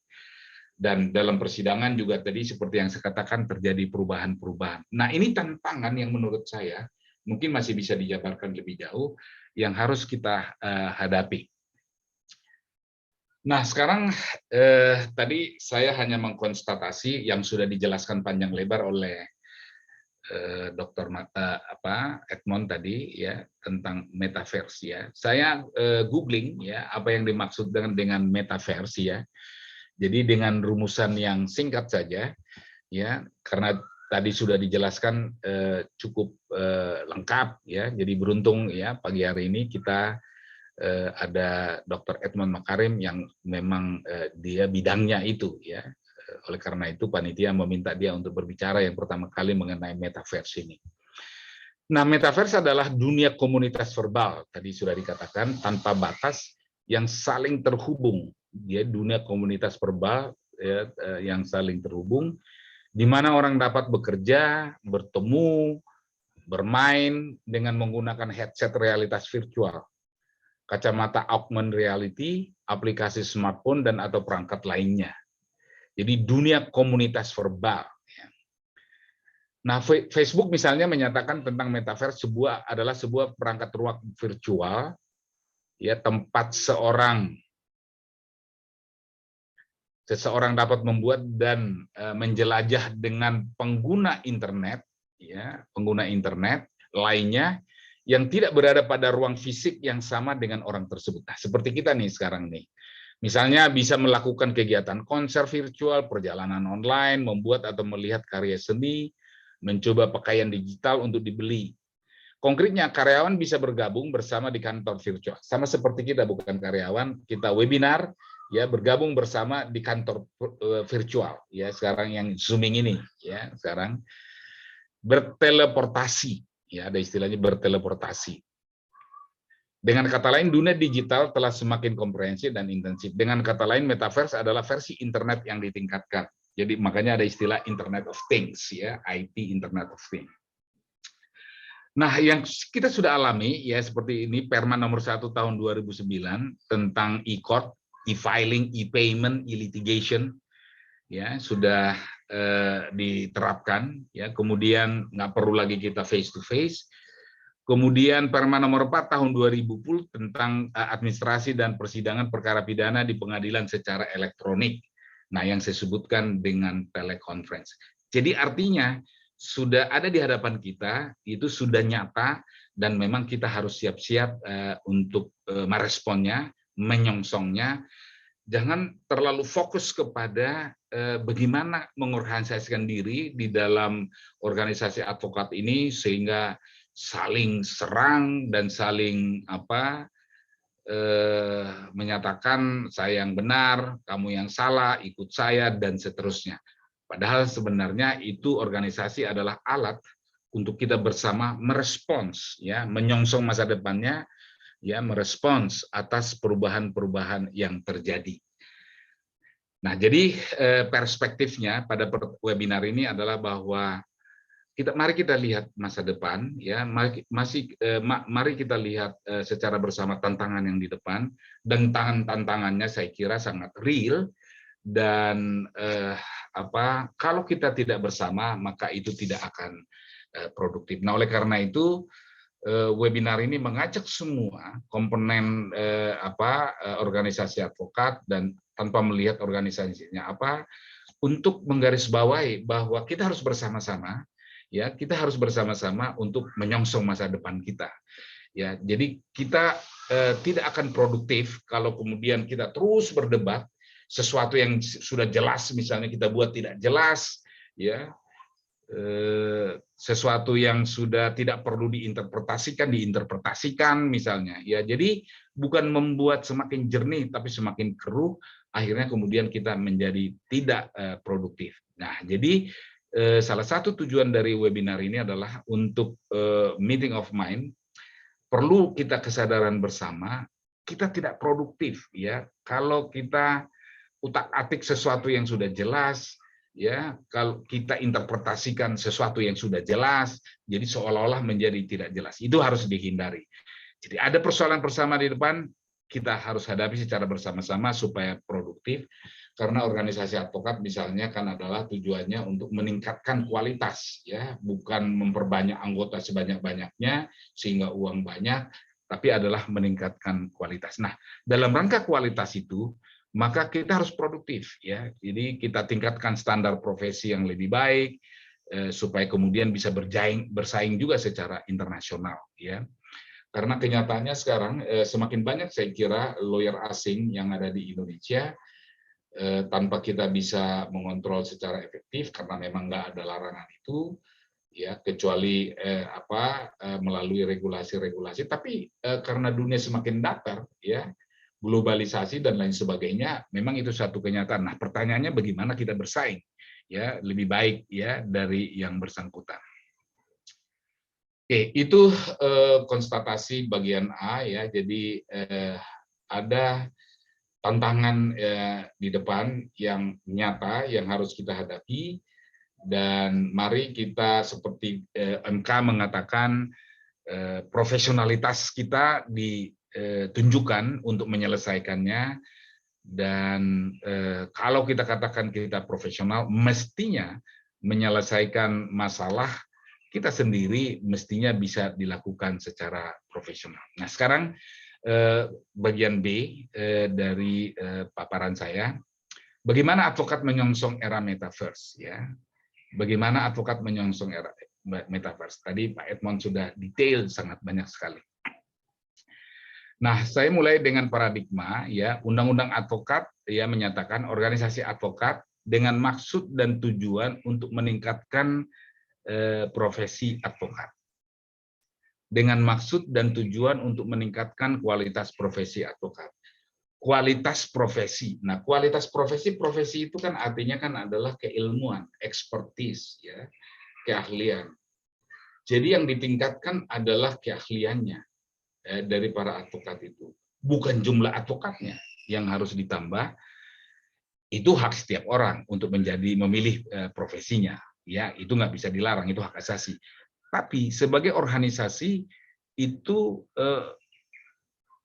undang-undang mengatakan secara normatif kita meningkatkan kualitas profesinya, kualitas keahliannya. Profesi itu kan keahlian, ya, bukan yang lain, ya, bukan yang lain. Jadi kalau orang mengatakan bahwa organisasi advokat adalah untuk mencari anggota sebanyak-banyaknya, artinya dia mempelesetkan atau salah mempersepsikan seolah-olah advokat itu adalah organisasi massa, atau mungkin lebih jauh adalah organisasi politik untuk dukungan-dukungan kedudukan di dalam perpolitikan. Dan itu sudah menyimpang karena organisasi advokat sebagai bagian dari kekuasaan kehakiman harus independen, nggak boleh ada keberpihakan, ya, nggak boleh ada keberpihakan. Tadi istilahnya Edmond itu, advokat itu seperti hakim, ya. Jadi tadi mengilustrasikan begitu. Jadi nggak boleh dia berpihak, tapi kecuali berpihak kepada kebenaran dan keadilan itu. Karena yang satu bisa juga ada salahnya, tapi juga ada benarnya, yang satu lagi juga demikian. Nah, oleh karena itu, maka cara melihatnya harus dengan tepat dan benar. Nah, untuk bisa sampai seperti itu adalah kalau kualitasnya itu adalah baik. Saya sudah pernah sengaja, ya, menulis buku saku ini, buku yang singkat ini, ya, berjudul Advokat, Organisasi dan Kedudukannya dalam Kekuasaan Kehakiman, ya. Jadi organisasi dan kedudukannya dalam kekuasaan kehakiman. Nah, sekarang karena jauh atau bahkan bisa dikatakan advokat itu di luar dari kekuasaan kehakiman, maka yang terjadi kemudian ada rasa apresiasi yang kurang dan seterusnya. Memang undang-undang advokat yang baru, ya, undang-undang advokat yang baru itu pendulumnya memang lebih jauh ke sebelah kiri, itu menjauh dari kekuasaan negara. Padahal advokat itu adalah sebagai jasa hukum adalah bagian yang berkaitan dengan fungsi kekuasaan kehakiman. Nah, tapi kemudian diterjemahkan di dalam undang-undang advokat itu jauh atau bahkan itu di luar. Karena keterkaitannya itu adalah hanya tinggal sekarang tentang penyumpahan, ya, di hadapan pengadilan tinggi, yang itu pun saya baca dalam putusan-putusan Mahkamah Konstitusi mengatakan ini dari Mahkamah Agung ketika ada sidang judicial review tentang undang-undang advokat mengatakan begini, ya sudahlah kalau misalnya juga organisasi advokat atau profesi advokat tidak mau disumpah di pengadilan tinggi, ya sudah ambil aja, ya, kamu yang nggak ada urusan gitu. Ya, Profesor Takdir, ya, Ramadan yang saya baca ya keterangannya di Mahkamah Konstitusi mengatakan begitu. Jadi ya sekalian di luar kan gitu ya, sekalian di luar. Padahal itu salah dari segi normatif, dari segi konsep, karena advokat itu adalah bagian dari kekuasaan kehakiman. Nah, kemudian mengenai organisasi advokat, ya tadi Daud tadi sudah menyinggung, disebut sebagai state organ, ya, state organ. Nah, state organ artinya organ negara yang auxiliary, ya, dan independen, ya, auxiliary dan independen. Nah, kalau begitu organisasi advokat ini apakah tunduk pada hukum publik atau hukum privat atau konvergensi hukum publik dan hukum privat? Nah, itu saya kira sekarang yang menjadi pertanyaan, ya, dan itu sudah mulai mengemuka itu, ya. Bagaimana konsepnya yang seharusnya, ya, bagaimana konsep yang seharusnya. Nah, saya coba di dalam buku itu menjelaskan. Nah, misalnya ada dua penjelasan di sebelah kiri ini, ya. Jika polisi, jaksa dan hakim, ya, selain masing-masing diatur dalam undang-undang tersendiri, tapi juga keberadaannya dalam lingkup hukum administrasi negara dan atau tata negara, apakah misalnya advokat juga harus demikian? Ya, harus demikian. Ya, nah itu saya kira masalah yang tidak tuntas, ya, yang tidak tuntas dalam konsep undang-undang advokat, ya, sekarang ini, sehingga memang itu keniscayaan, ya, adanya satu perubahan, ya. Walaupun saya tahu persis bahwa untuk mendapatkan undang-undang ini, ya, tokoh-tokoh advokat yang dulu, ya, tokoh itu berjuang sangat keras karena tidak direstui lah, ya, karena tidak direstui. Nah, jadi itu sudah keniscayaan. Nah, atau yang kedua, bagaimana pendekatannya? Ini yang kedua yang saya bicarakan di sini. Yang kedua, apakah pendekatannya misalnya dengan omnibus law, ya, omnibus law. Jika satu kesatuan sistem sebagai pelaksana kekuasaan kehakiman, apakah tepat dengan pendebatannya omnibus law? Jadi tujuannya kan sama, ya, itu menjalankan fungsi atau keterkaitan dengan kekuasaan kehakiman, ya, salah satu kekuasaan yang diatur dalam Undang-Undang Dasar. Nah, apakah dia dimasukkan dalam satu undang-undang, ya, dalam satu undang-undang? KUHP misalnya itu tidak, advokat tidak sebagai subjek yang disebut dengan penasihat hukum, ya, di dalam KUHP itu dia, tapi tersangka dan terdakwa, berangkat dari hak tersangka dan terdakwa, tapi tidak pernah atas statusnya sendiri. Nah, sehingga sekarang jadi seperti melayang-layang, nggak tahu di mana, ya, dia adanya. Nah, itulah sebabnya saya kira kenapa kemudian keluhan-keluhan itu banyak, ya, terjadi yang dialami. Nah, oleh karena itu maka advokat sebagai bagian kekuasaan kehakiman, bagaimana kita merumuskannya, ya? Apakah pendebat omnibus law itu tepat? Ya, sekarang yang terbaru omnibus law. Yang sebenarnya zaman dulu organisasi atau RO itu pendekatannya omnibus law. ya dimasukkan di dalam satu bus gitu ya untuk berangkat mencapai tujuan yang sama, ya itu maksudnya ya. Nah, itu perlu kita pikirkan ya, karena memang undang-undang advokat itu sudah direview itu 28 kali kalau saya tidak keliru ya. Frasa-frasa yang ada di dalam undang-undang advokat itu sudah direview oleh Mahkamah Konstitusi, dan Mahkamah Konstitusi sudah ada kaidah baru, mengintrodusir kaidah baru ya, sehingga memang udah keniscayaan itu harus dilakukan. Nanti bagian akhir saya akan bicara itu tentang undang-undang advokat. Nah, sebenarnya sudah ada usaha-usaha ya untuk ke arah situ. Tadi berangkat dari bahwa organisasi advokat tujuannya itu kan adalah untuk meningkatkan kualitas ya, kualitas profesi advokat. Nah, oleh karena itu maka Pradi ya, walaupun sebenarnya nggak pas lagi disebut ini SAI dan RBA, tapi untuk keperluan penjelasan ini saya menggunakan istilah ini ya. Sepakat ya, sudah sepakat 3 hal ya, seperti lihat ini, supaya kualitas profesi advokat itu bisa ditingkatkan dan kita bersatu padu ya untuk ke arah sana ya. Yang pertama yang disepakati ya, ini ditantangani oleh ketuanya Junifer Girsang dan dulu Hasanuddin Nasution ya. Pertama, badan sertifikasi. Kita sepakat ada satu badan sertifikasi advokat Indonesia yang berfungsi untuk melakukan standarisasi pendidikan khusus profesi advokat dan ujian profesi advokat. Nah, disebut dengan badan sertifikasi. Atau dengan istilah lain ya, itu tidak harus demikian istilahnya. Nah, yang kedua, Dewan Kehormatan Bersama Advokat Indonesia, ya Dewan Kehormatan Bersama Advokat Indonesia yang berfungsi untuk mengadili dugaan pelanggaran atas kode etik advokat Indonesia, dan yang ketiga Komisi Pengawas Bersama Advokat di Indonesia yang berfungsi untuk melakukan pengawasan sehari-hari terhadap advokat dengan tujuan agar advokat dalam menjalankan profesinya selalu menjunjung tinggi kode etik advokat dan peraturan perundang-undangan yang berlaku. Ini 2015 ya, kita sudah sepakati, tapi terus terang sampai sekarang ini masih proses ya, masih proses. Nanti saya berikutan nanti ini kemudian juga berkembang ya, yang disebut dengan deklarasi Warung Daun Cikini ya, deklarasi Warung Daun Cikini ya. Warung Daun Cikini ini adalah dulu restoran di daerah Cikini, kita bersepakat di situ. Kalau yang pertama tadi itu adalah antara SAI dengan RBA ya. Nah, ini ada 19 ya, bersatu dengan satu kode etik dan Dewan Kehormatan Pusat. Jadi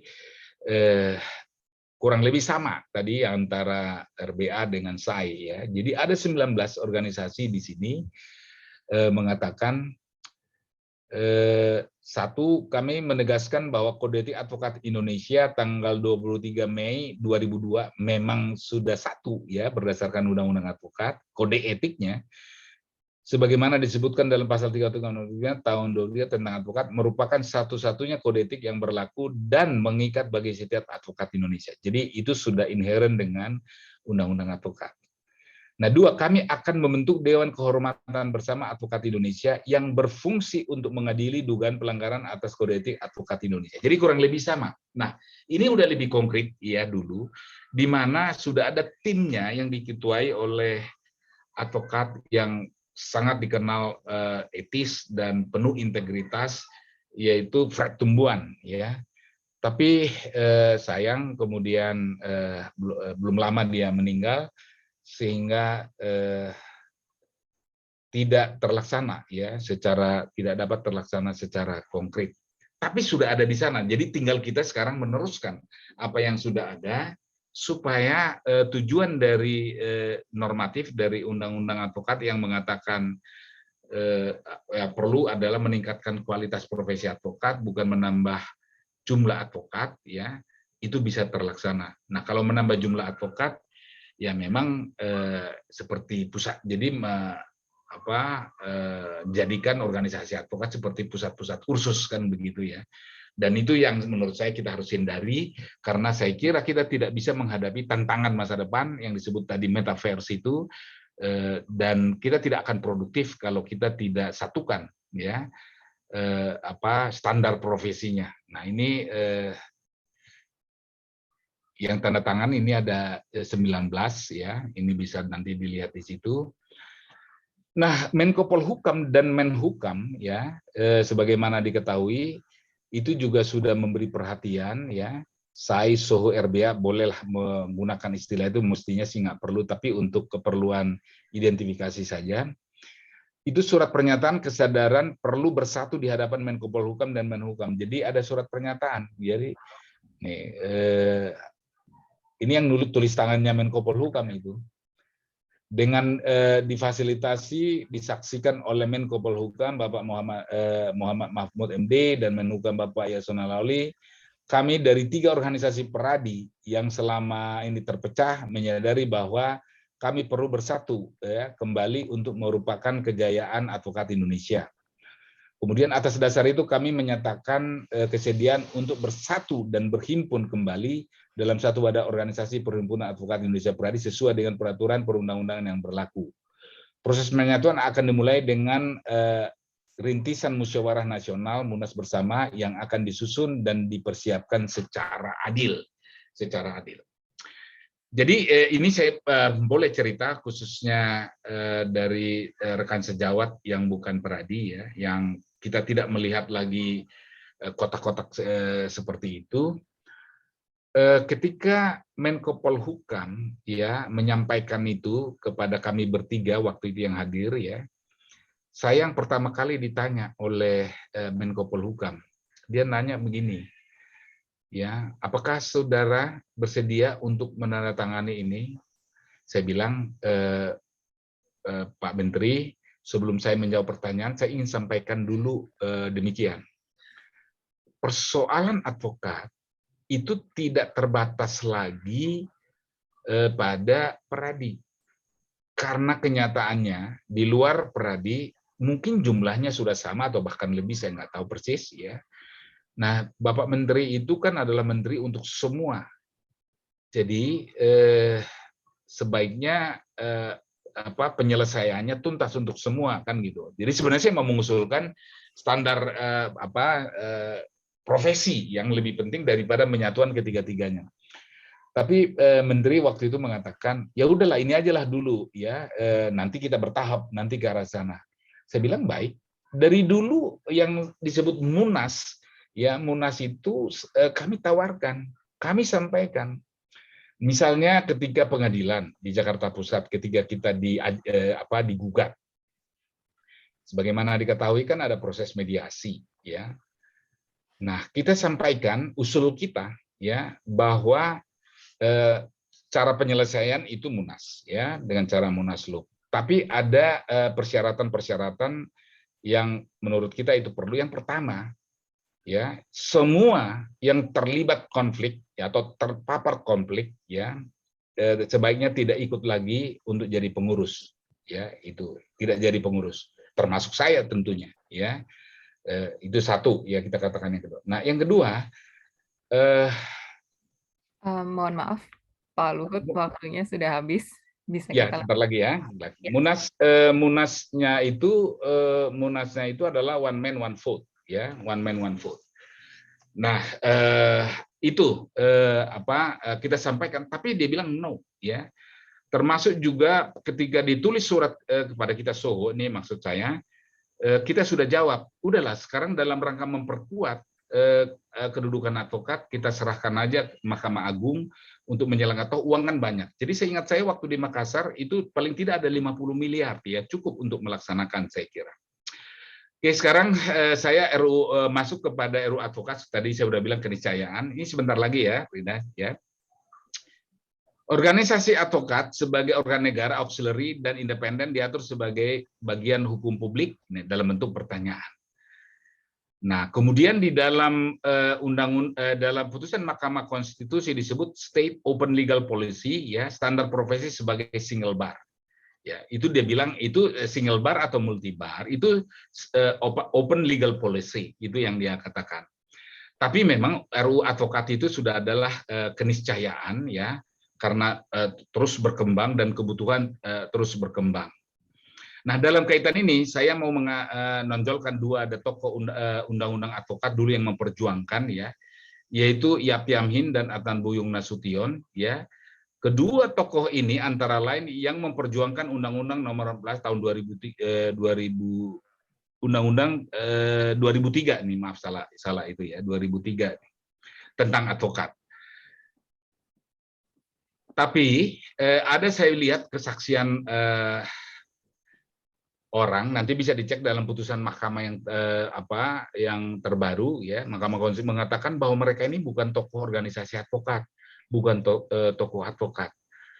Menurut saya itu kualat ya, kalau dia mengatakan begitu, apalagi misalnya yang bersangkutan dibesarkan ya oleh kedua tokoh itu atau salah satu dari tokoh ini. Jadi mereka dulu yang memperjuangkan ya, tentu ada lagi yang lain, tapi yang keras memperjuangkan itu adalah mereka. Nah, oleh karena itu maka jadi pertanyaan-pertanyaan yang saya sampaikan itu tadi memang perlu ada perubahan undang-undang advokat supaya kemudian state organ itu apakah nanti hukum publik, hukum privat dan seterusnya. Dan kemudian sekaligus bisa menyelesaikan konflik ya yang ada di antara organisasi sekarang ini sebagaimana dikatakan oleh Mahkamah Agung maupun juga Mahkamah Konstitusi. Saya kira itu aja Rida, ini yang bisa saya sampaikan. Saya hanya bisa nanti sampai jam 1 ya. Saya nggak tahu, ini setengah jam lagi karena saya harus ke airport, ini pulang ke Jakarta ya. Sekian dan terima kasih. Ya baik, terima kasih atas paparannya. Ya, kita bisa ke sesi tanya jawab selanjutnya. Karena saya tahu rekan-rekan peserta masih memiliki banyak pertanyaan dengan diskusi, mengingat kita pada hari ini merupakan era yang kita hadapi bersama, terlebih lagi setelah adanya pandemi COVID-19 yang memaksa kita untuk terjun ke era metaverse ini. Baik, pertanyaan bisa disampaikan melalui Q&A dan juga bisa melalui raise hand. Saya persilakan, sudah ada 1-2 orang yang sudah raise hand. Saya persilakan ke Pak Muhammad Febriansyah terlebih dahulu.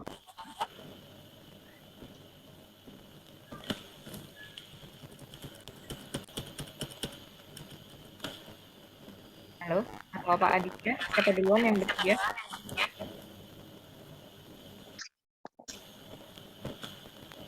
Halo, halo, selamat siang. Selamat siang. Iya, perkenalkan saya Aditya Pertemuan Permana Putra Negara Sialagan dari DPP Peradi RPA Kabupaten Bogor. Salam kenal Pak Luhut. Pertanyaan sebenarnya mau saya tujukan untuk ke Pak Edmond Makarim mengenai tentang digitalisasi metaverse tadi di tengah-tengah OA ya. Sampai saat ini kan kita belum punya sama sekali tentang undang-undang perlindungan data pribadi. Ada nggak yang menjamin mengenai data pribadi kita, terutama sebagai advokat, terkait dengan tadi digitalisasi metaverse tersebut? Terima kasih sebelumnya. Terima kasih.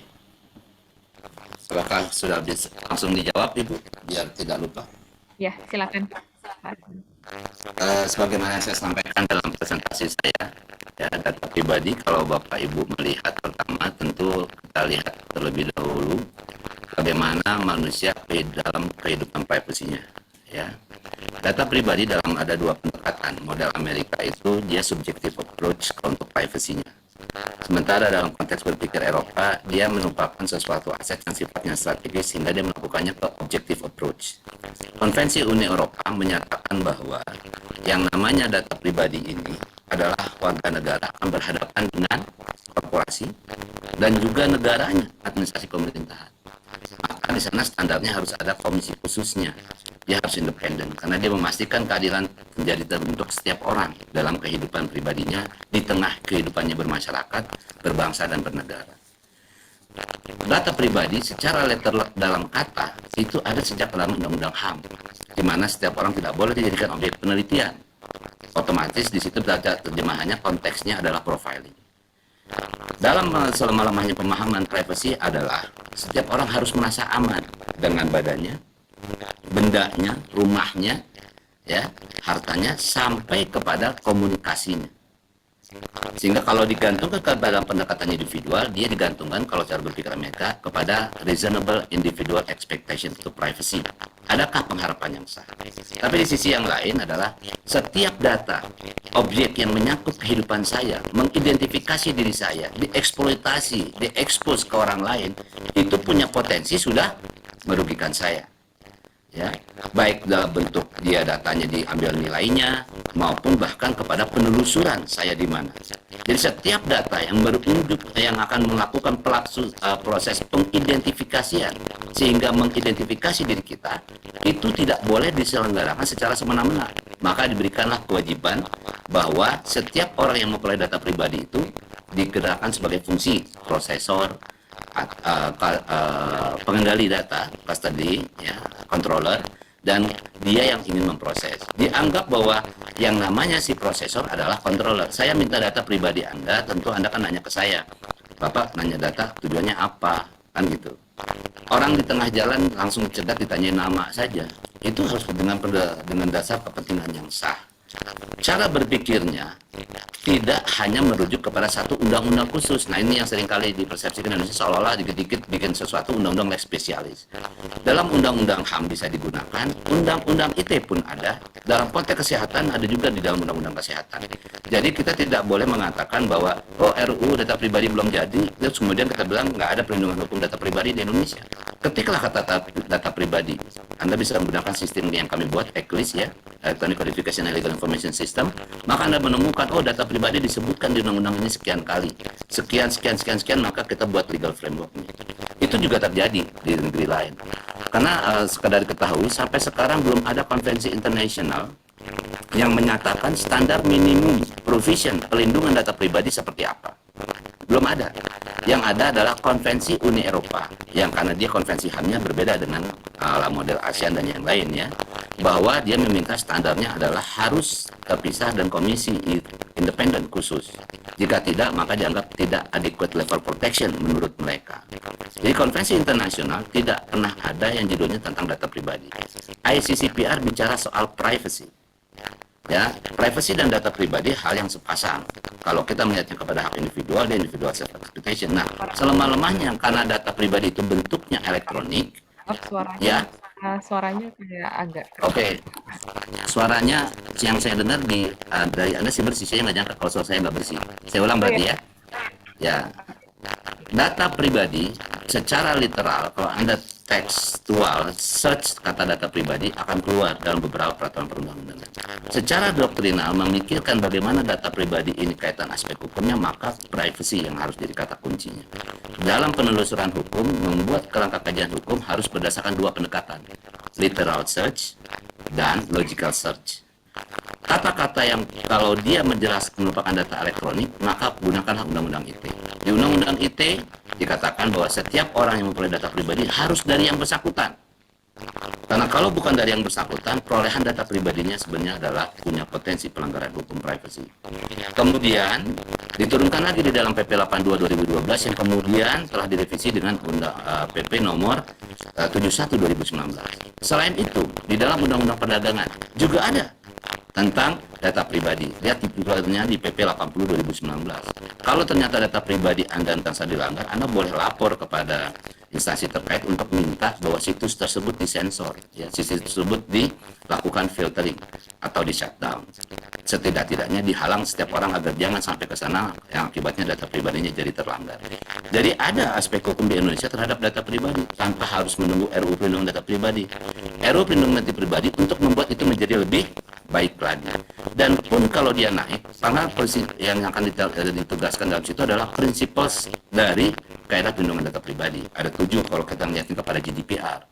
APEC itu ada 9. OECD ada berapa? Amerika ada Fair Information Practices Principle, dia buat dalam konteks 5 prinsipal. Jadi kalau kita berpikir nih, maaf, cara kita melihat bagaimana perlindungan konsumen itu terjadi, Dalam setiap hubungan hukum, ada posisi yang harus ada afirmatif, di mana konsumen tereksploitasi oleh pelaku usaha. Maka judulnya Undang-Undang Perlindungan Konsumen. Apa yang di state pertama? Konsumen, haknya apa saja? Kejelasan informasi, keamanan, kenyamanan. Keamanan saja sudah bisa dieksplor di situ tentang data pribadi. Kenyamanan, comfortability-nya terkait dengan data pribadi yang telah diperoleh harus dijamin. Kan dia ada privacy statement tuh berdasarkan perjanjian. Walaupun undang-undang belum ada aja, best practices terhadap privacy sudah jalan. Jadi saya tutup saja. Ringkasnya Anda ketik dalam dua konteks. Konteks tekstual search dan logical search, kemudian Anda lihat rujukan undang-undangnya. Kalau dia bentuknya informasi elektronik, lihat di undang-undang ITE. Dalam konteks kepentingan perdagangan, Anda lihat di undang-undang perdagangan, turun lagi. Ada e-commerce-nya, di situ juga ada tentang data pribadi. Konteks dia sebagai konsumen yang dimintai data pribadi oleh pelaku usaha, Anda lihat perlindungan konsumen, keamanan, kenyamanan. Bahkan sampai data yang dia miliki sebenarnya adalah hal yang sangat berharga yang diberikan kepada pihak lain, maka pihak lain itu harus menjamin bagaimana dia melakukan kewajiban hukumnya. Itulah hampir sama cara berpikir Undang-Undang Perlindungan Konsumen dengan perlindungan data pribadi. Di state dulu prinsip konsumennya siapa tanggung jawab pihak-pihak yang memperoleh data pribadi, controller, prosesor, bila mana itu tidak berlaku mutlak, ada pengecualian. Kemudian pihak-pihak itu pada saat dia transfer data flow ke luar negeri seperti apa, terus siapa akan organ yang akan melakukan. Mungkin kalau saya menyarankan optimalisasilah Komisi Perlindungan Informasi. Ya, Komisi Informasi Publik itu harusnya anak kandung kita setelah reformasi dua hal. Informasi publik dan informasi yang dikecualikan yang harusnya juga berbicara soal tentang data pribadi. Semoga pertanyaan Anda sudah terjawab. Jadi saran saya, rujuklah Undang-Undang ITE beserta turunannya, Undang-Undang Perlindungan Konsumen dan Undang-Undang Perdagangan. Selain itu lihat administrasi pemerintahan. Ya. Demikian Ibu Rista. Semoga cukup menjawab. Ya, terima kasih Pak Edmond. Ya. Benar Pak Aditya sudah cukup menjawab. Bagaimana Pak Aditya? Ada PP 82 yang telah berubah jadi PP 71, standar perlindungan data pribadi sudah ditentukan di sana. Kalau ada pelanggaran dalam konteks perdagangan, Anda lihat itu PP 80 2019, Anda berhak melaporkan bahwa situs ini melanggar data pribadi, kemudian minta kepada Kominfo untuk melakukan pencegahan untuk akses ke sana. Ya. Demikian. Baik, pertanyaan selanjutnya nih untuk para pemateri pada pagi hari ini. Ada dari Reza Novandi. Selamat siang yang terhormat para pembicara dan penyelenggara terkait topik webinar hari ini. Pertanyaan saya yang pertama, menurut Bapak Dr. Edmond, seperti apa idealnya atau praktek yang dilakukan oleh organisasi advokat pada negara maju untuk meningkatkan kualitas advokat atau organisasi advokat itu sendiri dalam menghadapi yang disebut saat ini sebagai era disrupsi teknologi? Ya, Kemudian baik. kedua pertanyaannya untuk Pak Luhut, sejauh ini langkah-langkah apa saja yang telah dilakukan oleh organisasi advokat yang Bapak pimpin, khusus untuk menghadapi era metaverse ini? Silakan Pak Edmond terlebih dahulu. Ya, baik, terima kasih. Ada yang terlupa dari kita. Pada saat kita bicara bagaimana hukum itu, maka selalu yang ada dalam modal kepala orang hukum adalah bagaimana yang seharusnya. Dia akan selalu mencari bagaimana yang semestinya, karena prinsipnya adalah ought to, bahasa Inggrisnya OUGHT, to, ya. Manusia hukum akan selalu berpikir bahwa bagaimana yang seharusnya. Ada yang terumuskan dalam kata-kata, ada yang secara doktrinal, secara filosofis juga kita sadari bersama. Andaikan semua orang ini ajak, cukup kalimatnya adalah bersikaplah yang ajak, jangan ngerugiin orang lain. Satu undang-undang judulnya itu. Tapi kenyataannya, karena manusia selalu punya upaya untuk bisa belok kiri, belok kanan, maka setiap ada sesuatu dinamika, dia membutuhkan sesuatu ketentuan yang sifatnya pedoman lebih praktis. Makanya ada undang-undang. Tapi kalau kita bicara soal pendidikan hukum, principles, ada yang lupa paling tinggi, bukan undang-undang advokat. Konstitusi mengatakan kita merdeka, kemudian kita menuju kesejahteraan, makmur dan adil. Sistem keamanan ada, sistem keadilan direpresentasikan oleh sistem peradilan. Siapa komponennya? Kekuasaan kehakiman, kejaksaan, tindakan kepolisian negara yang salah dipersepsikan sebagai undang kepolisian, ya, adalah ada polisi, ada jaksa, ada advokat, ada hakim. Semua diberikan fungsi dan kewenangan untuk memastikan adanya keadilan.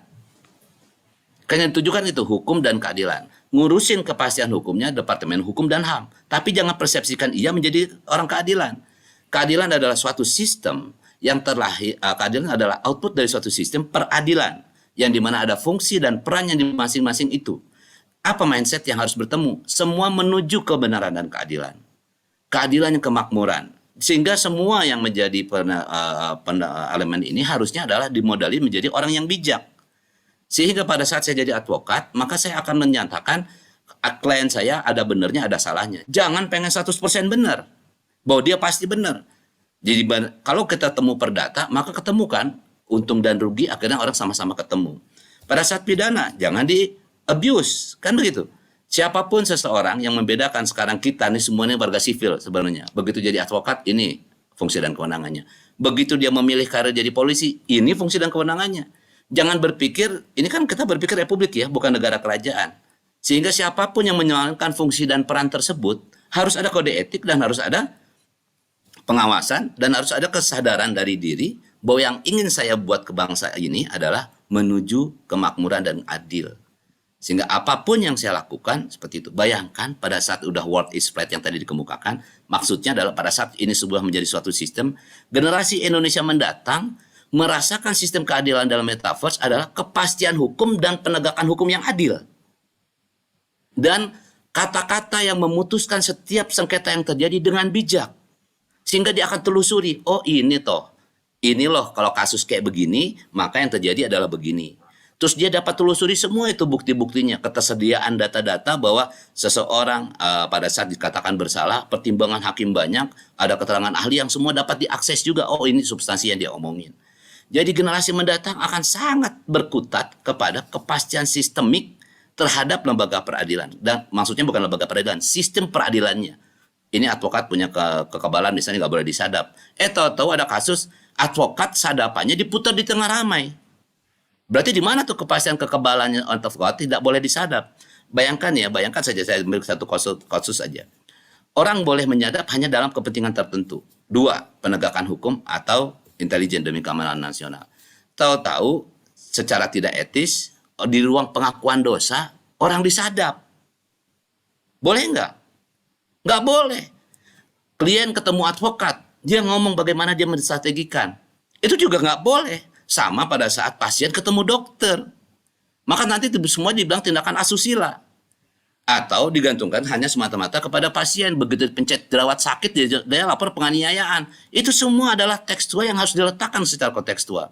Secara kontekstual siapa yang paling tinggi? Kalau ngomong hakim, wakil Tuhan, advokat juga. Karena dia menggiring nih, refinding. Hakim nggak sekonyong-konyong langsung refinding, bukan? Ada advokat yang refinding. Penuntut umum juga ingin memastikan ini layak nggak sih orang dipidanakan dengan konteks yang seperti ini? Oh, dia bisa nuntut orang bebas. Jadi kita semua adalah elemen yang saling melengkapi, sama basicnya. Terus kenapa pendidikan hukum gak disebut dalam sistem peradilan? Kenapa seolah-olah begitu pendidikan hukum sudah dikemukakan dan lulusnya juga pasti dengan ada sumbangsih dari para elemen tadi dalam pendidikannya, atau dikatakan tidak siap pakai? Itu letak dasar pertama, sehingga akibatnya yang terjadi organisasi-organisasi besar kemungkinan ngejar terkait pendidikan. Padahal udah jelas ada undang-undang sistem pendidikan nasional. Ada yang memainkan fungsi dan peran sebagai pendidikan hukum. Nah, saya terang sedih. Ini 1924 dimulainya pendidikan tinggi hukum di Indonesia. Sebentar lagi 100 tahun. Ternyata untuk menyatukan berpikirnya saja belum bijak. Ya, kalau pinter nggak usah diraguin deh. Semua orang juga kalau bawahnya mengingatkan pinter, dia selalu membiaskan. A jadi A+1, A-1. Itu udah pasti orang pintar yang bisa ngurahin. Tapi orang bijak, dari sedemikian banyak penjuru angin ini datangnya, dia bisa sinkronkan, dia bisa harmoniskan. Itu yang dikejar. Advokat seharusnya dari lulus S1 saja sudah punya sense untuk menjadi bijak. Ada mata kuliah filsafat hukum. Ya, hukum, orang belajar hukum, dulu wajib belajar statistik, tahu psikologi, ya kan? Belajar bahasa Belandanya, dia bisa ngejar bagaimana, kenapa asbabun nuzul itu terjadi. Hukum pasti sesuai logika. Sayangnya sekarang semua logika menjadi hukum. Seakan-akan orang berlogika, dia sudah mengatakan dirinya, ini hukumnya. Itu yang kurang tepat. Jadi tantangan advokat ke depan adalah kesadaran. Dia adalah bagian dari elemen sistem peradilan. Semakin banyak advokat yang akan memperlihatkan rentang yang jauh antara pencari keadilan dengan kemewahan yang diperlagakkan kepada muka publik, itu akan membuat akibatnya profesinya tidak officium, tidak nobel lagi. Oh, berarti adalah sebagaimana layaknya orang tukang bikin sesuatu menjadi lebih, maka jadi kekayaan. Seharusnya orientasi kehebatan dari seorang advokat adalah suatu putusan yang agung yang nanti diputus oleh hakim, disebutkan itu advokatnya siapa. Para ahli keterangan ahli juga begitu, itu dia yang disebutkan sebagai diktatnya. Maka mutu keadilan di generasi mendatang adalah keberadaan sistem keadilan yang secara sistemik akan terlihat dalam metaverse. Gitu. Begitu dia telusuri, lewat eklis misalnya, kasus misalnya pencet jerawat, gimana sih ceritanya? Di sidang jadi gimana? Maka tidak akan dapat ditampik keberlakuan presiden. Jelas itu.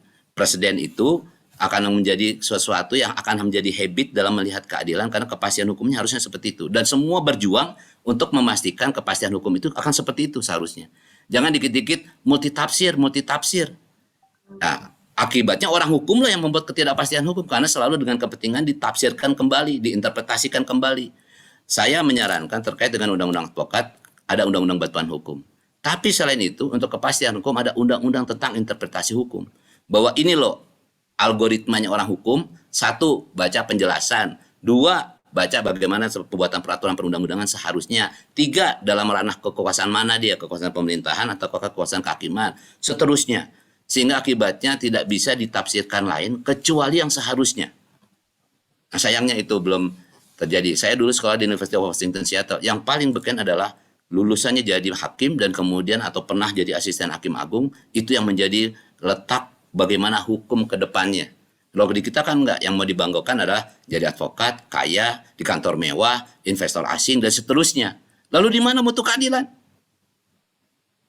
Kan kita semua adalah bagian dari lembaga, dari keberadaan sistem peradilan. Pendidikan tinggi hukum punya kewajiban untuk menjelaskan. Jangan pendidikan hukum yang disalahkan dulu. Polhukam bilang, oh ini salah pendidikan tinggi hukum meluluskan orang, akibatnya jadi gini. Semua sudah ada saringan, integritas, masuknya susah, skripsinya, dan seterusnya. Tapi sayangnya, saya putih-putihnya orang berada pada lingkungan yang akan terkontaminasi, orang akan mengikuti. Itu kodrat manusia. Maka marilah kita berjuang bahwa advokat adalah bagian penting dalam sistem peradilan. Sebagaimana layaknya hakim, sebagaimana layaknya jaksa, dan juga polisi. Demikian. Terima kasih. Ya, baik. Terima kasih Pak Edmond atas jawabannya. Untuk pertanyaan dari Bapak Luhut, apakah sejauh ini langkah apa saja yang telah dilakukan oleh organisasi advokat yang Bapak pimpin khusus untuk menghadapi era metaverse ini? Silakan Pak Luhut. Baik, Rista. Ada 2 tuh pertanyaan. Ini dari juga Remigius Bartalus Marek. Tadi 1 saya sudah tadi jawab chatnya. Saya kan coba jawab pertanyaan ini, tapi mungkin ini yang terakhir saya jawab karena saya harus ke airport ya, seperti yang saya katakan tadi. Tapi kita beruntung sekali Pak Edmond ya ada dalam webinar ini.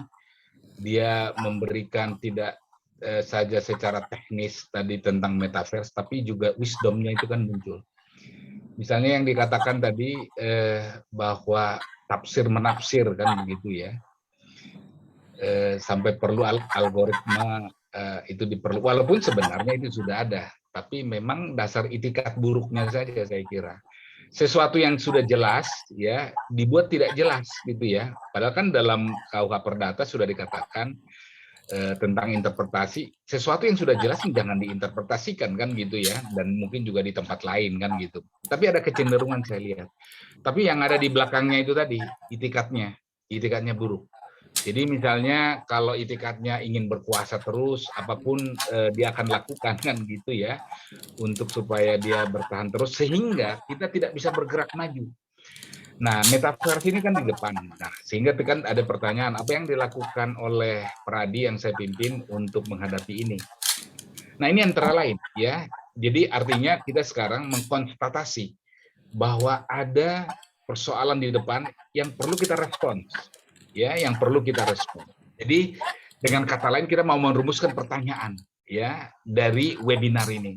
Karena nanti kalau kita menjawab pertanyaan yang salah, nanti akan nggak pernah sampai kepada jawaban yang benar, kan begitu ya. Jadi ini antara lain. Nah, yang secara normatif itu sudah ada seperti PKPA, ya, itu awal ya rekrutmen. Tapi yang kedua juga CLE, Continuing Legal Education. Jadi kan ada juga Continuing Legal Education yang akan dilakukan. Dan memang harus terus kemudian ini ditingkatkan. Nah, itulah sebabnya di dalam seri webinar ini ada sekarang bagaimana model kerjasama dengan perguruan tinggi. Karena bagaimanapun kan harus kerjasama. Undang-undang memang mengatakan pendidikan khusus profesi advokat itu wewenang dari organisasi profesi. Tapi MK mengatakan harus dibaca dalam kaitannya kerjasama dengan perguruan. Itulah sebabnya kan sekarang kalau PKPA itu sama dengan perguruan tinggi. Nah, kita kerjasama dengan UI, terima kasih untuk Pak Edmond, kita kerjasamanya cukup saya kira baik, catatannya sampai sejauh ini. Nah, itu yang paling penting ya, kita jawab pertanyaannya dulu. Kita tentukan dulu apa pertanyaannya yang benar, kan gitu, untuk menjawab metaverse ini. Kan itu istilah baru, saya aja nggak ngerti sebenarnya ya tentang metaverse itu. Tapi saya coba googling itu, tapi kita beruntung Pak Edmond kan sudah menjelaskan lebih banyak ya. Tentang hal itu yang perlu kita antisipasi ke depan. Itu yang pertama. Yang kedua, advokat adalah bagian dari kekuasaan kehakiman. Apakah advokat bagian dari pembantu kehakiman? Saya kira nggak begitu ya. Undang-undang kekuasaan kehakiman mengatakan, nah yang pertama itu kan turunan dari Undang-Undang Dasar 45. Kekuasaan kehakiman salah satu kekuasaan negara dijalankan oleh Mahkamah Agung.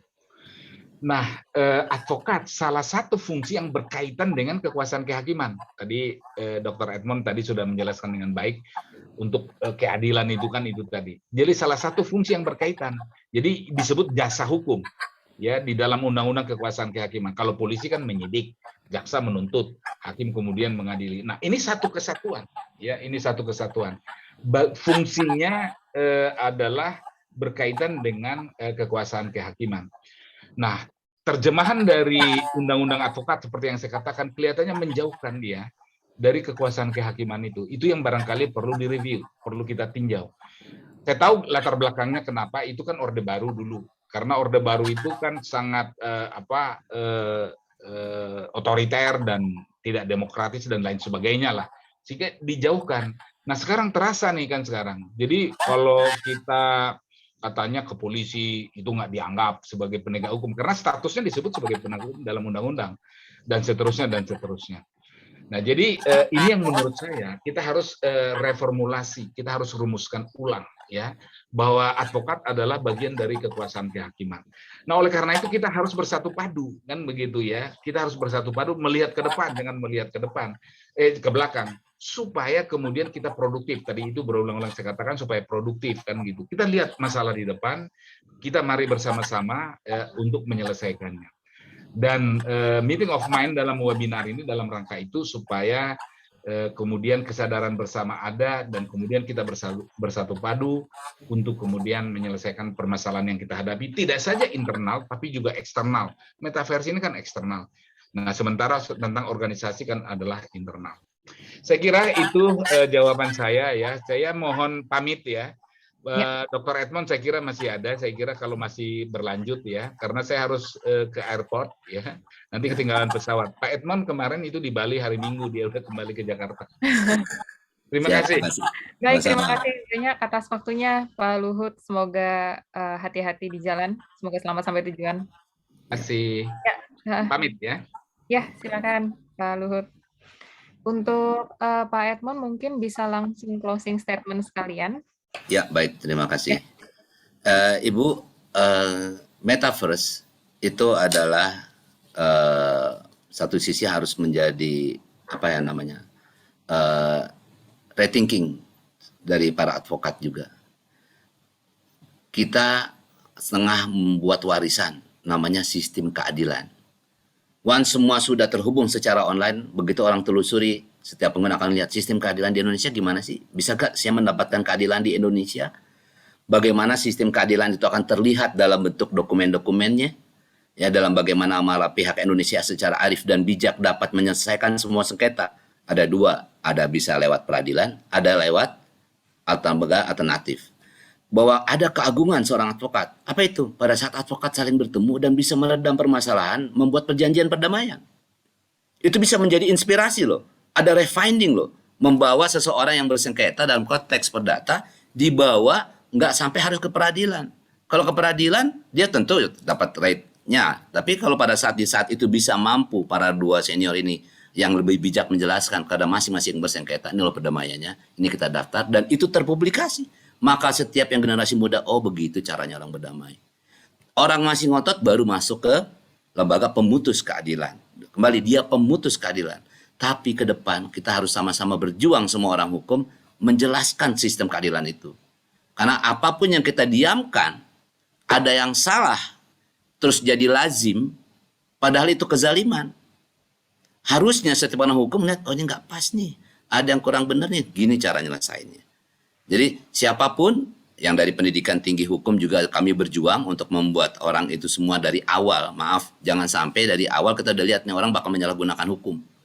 Di luar negeri, Bu, kalau orang mau jadi sarjana hukum ditelusuri sampai keluarga. Dilihat nih orang bakal benar apa bakal ngaco nih. Karena once dia jadi orang ngaco, rusaknya itu bahaya betul.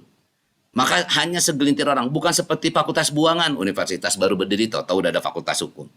Ya, sehingga dengan orang bertajuk SH dia bisa jadi menyalahgunakan kewenangannya jadi debt collector yang menekan misalnya. Itu kan salah satu contoh bahwa kita dalam konteks menjadi setiap orang hukum ternyata tidak mampu bisa hadir di tengah masyarakat untuk menjadi orang yang bijak menyelesaikan masalah. Jadi harapan saya ke depan setiap orang mau advokat, jaksa, hakim, dia mampu menjelaskan ini loh yang bijak buat Anda kalau dalam masalah, dan itulah yang jadi kita wariskan dalam sistem di metaverse. Suatu sistem keadilan yang dapat ditelusuri oleh setiap pengguna di internet itu dan menjadi bekal buat generasi mendatang dalam bersikap tindak. Tidak hanya undang-undang, tapi keberadaan sistem keadilan yang dapat ditelusuri tadi. Ya, saya berharap advokat sama-sama bisa sharing tentang perjanjian yang dia buat, template, itu menjadi bagus, ya bisa sharing di Eklis, ini loh template-nya, ini loh contoh gugatan yang baik, ini loh contoh tangkisan yang baik, ini loh perjanjian perdamaiannya menjadi, tanda kutip, mampu menjadi pembelajaran buat semua, bukan refinding hakim saja. Para advokat berhimpun bisa menyelesaikan perdamaian, dia lihat nih loh norma-normanya yang harus dilakukan. Demikian lebih dan kurang tentu saya mohon maaf, kita berharap 100 tahun Indonesia mampu menelurkan orang menjadi bijak. Dan puluhan tahun orang menjadi advokat mampu menjadi bijak dan menyatukan pemahaman sehingga mensejahterakan, menselaraskan, dan membuat kepastian keadilan di tengah dinamika yang menantang ke depan ini. Terima kasih. Baik, terima kasih sekali lagi Pak Edmond. Ya, demikianlah acara webinar yang sesi pertama pada hari ini di Meeting of Mind Advokat Indonesia Menyongsong Masa Depan yang bertemakan era metaverse, bagaimana respon organisasi advokat Indonesia. Saya ucapkan terima kasih sekali lagi kepada para narasumber dan juga rekan-rekan peserta yang telah berpartisipasi dalam webinar kali ini. Akhir kata, saya selaku moderator undur diri. Semoga kita dapat bertemu kembali dalam webinar lainnya. Sampai jumpa dan semoga sehat selalu. Terima kasih. Izin pamit. Ya, silakan Pak.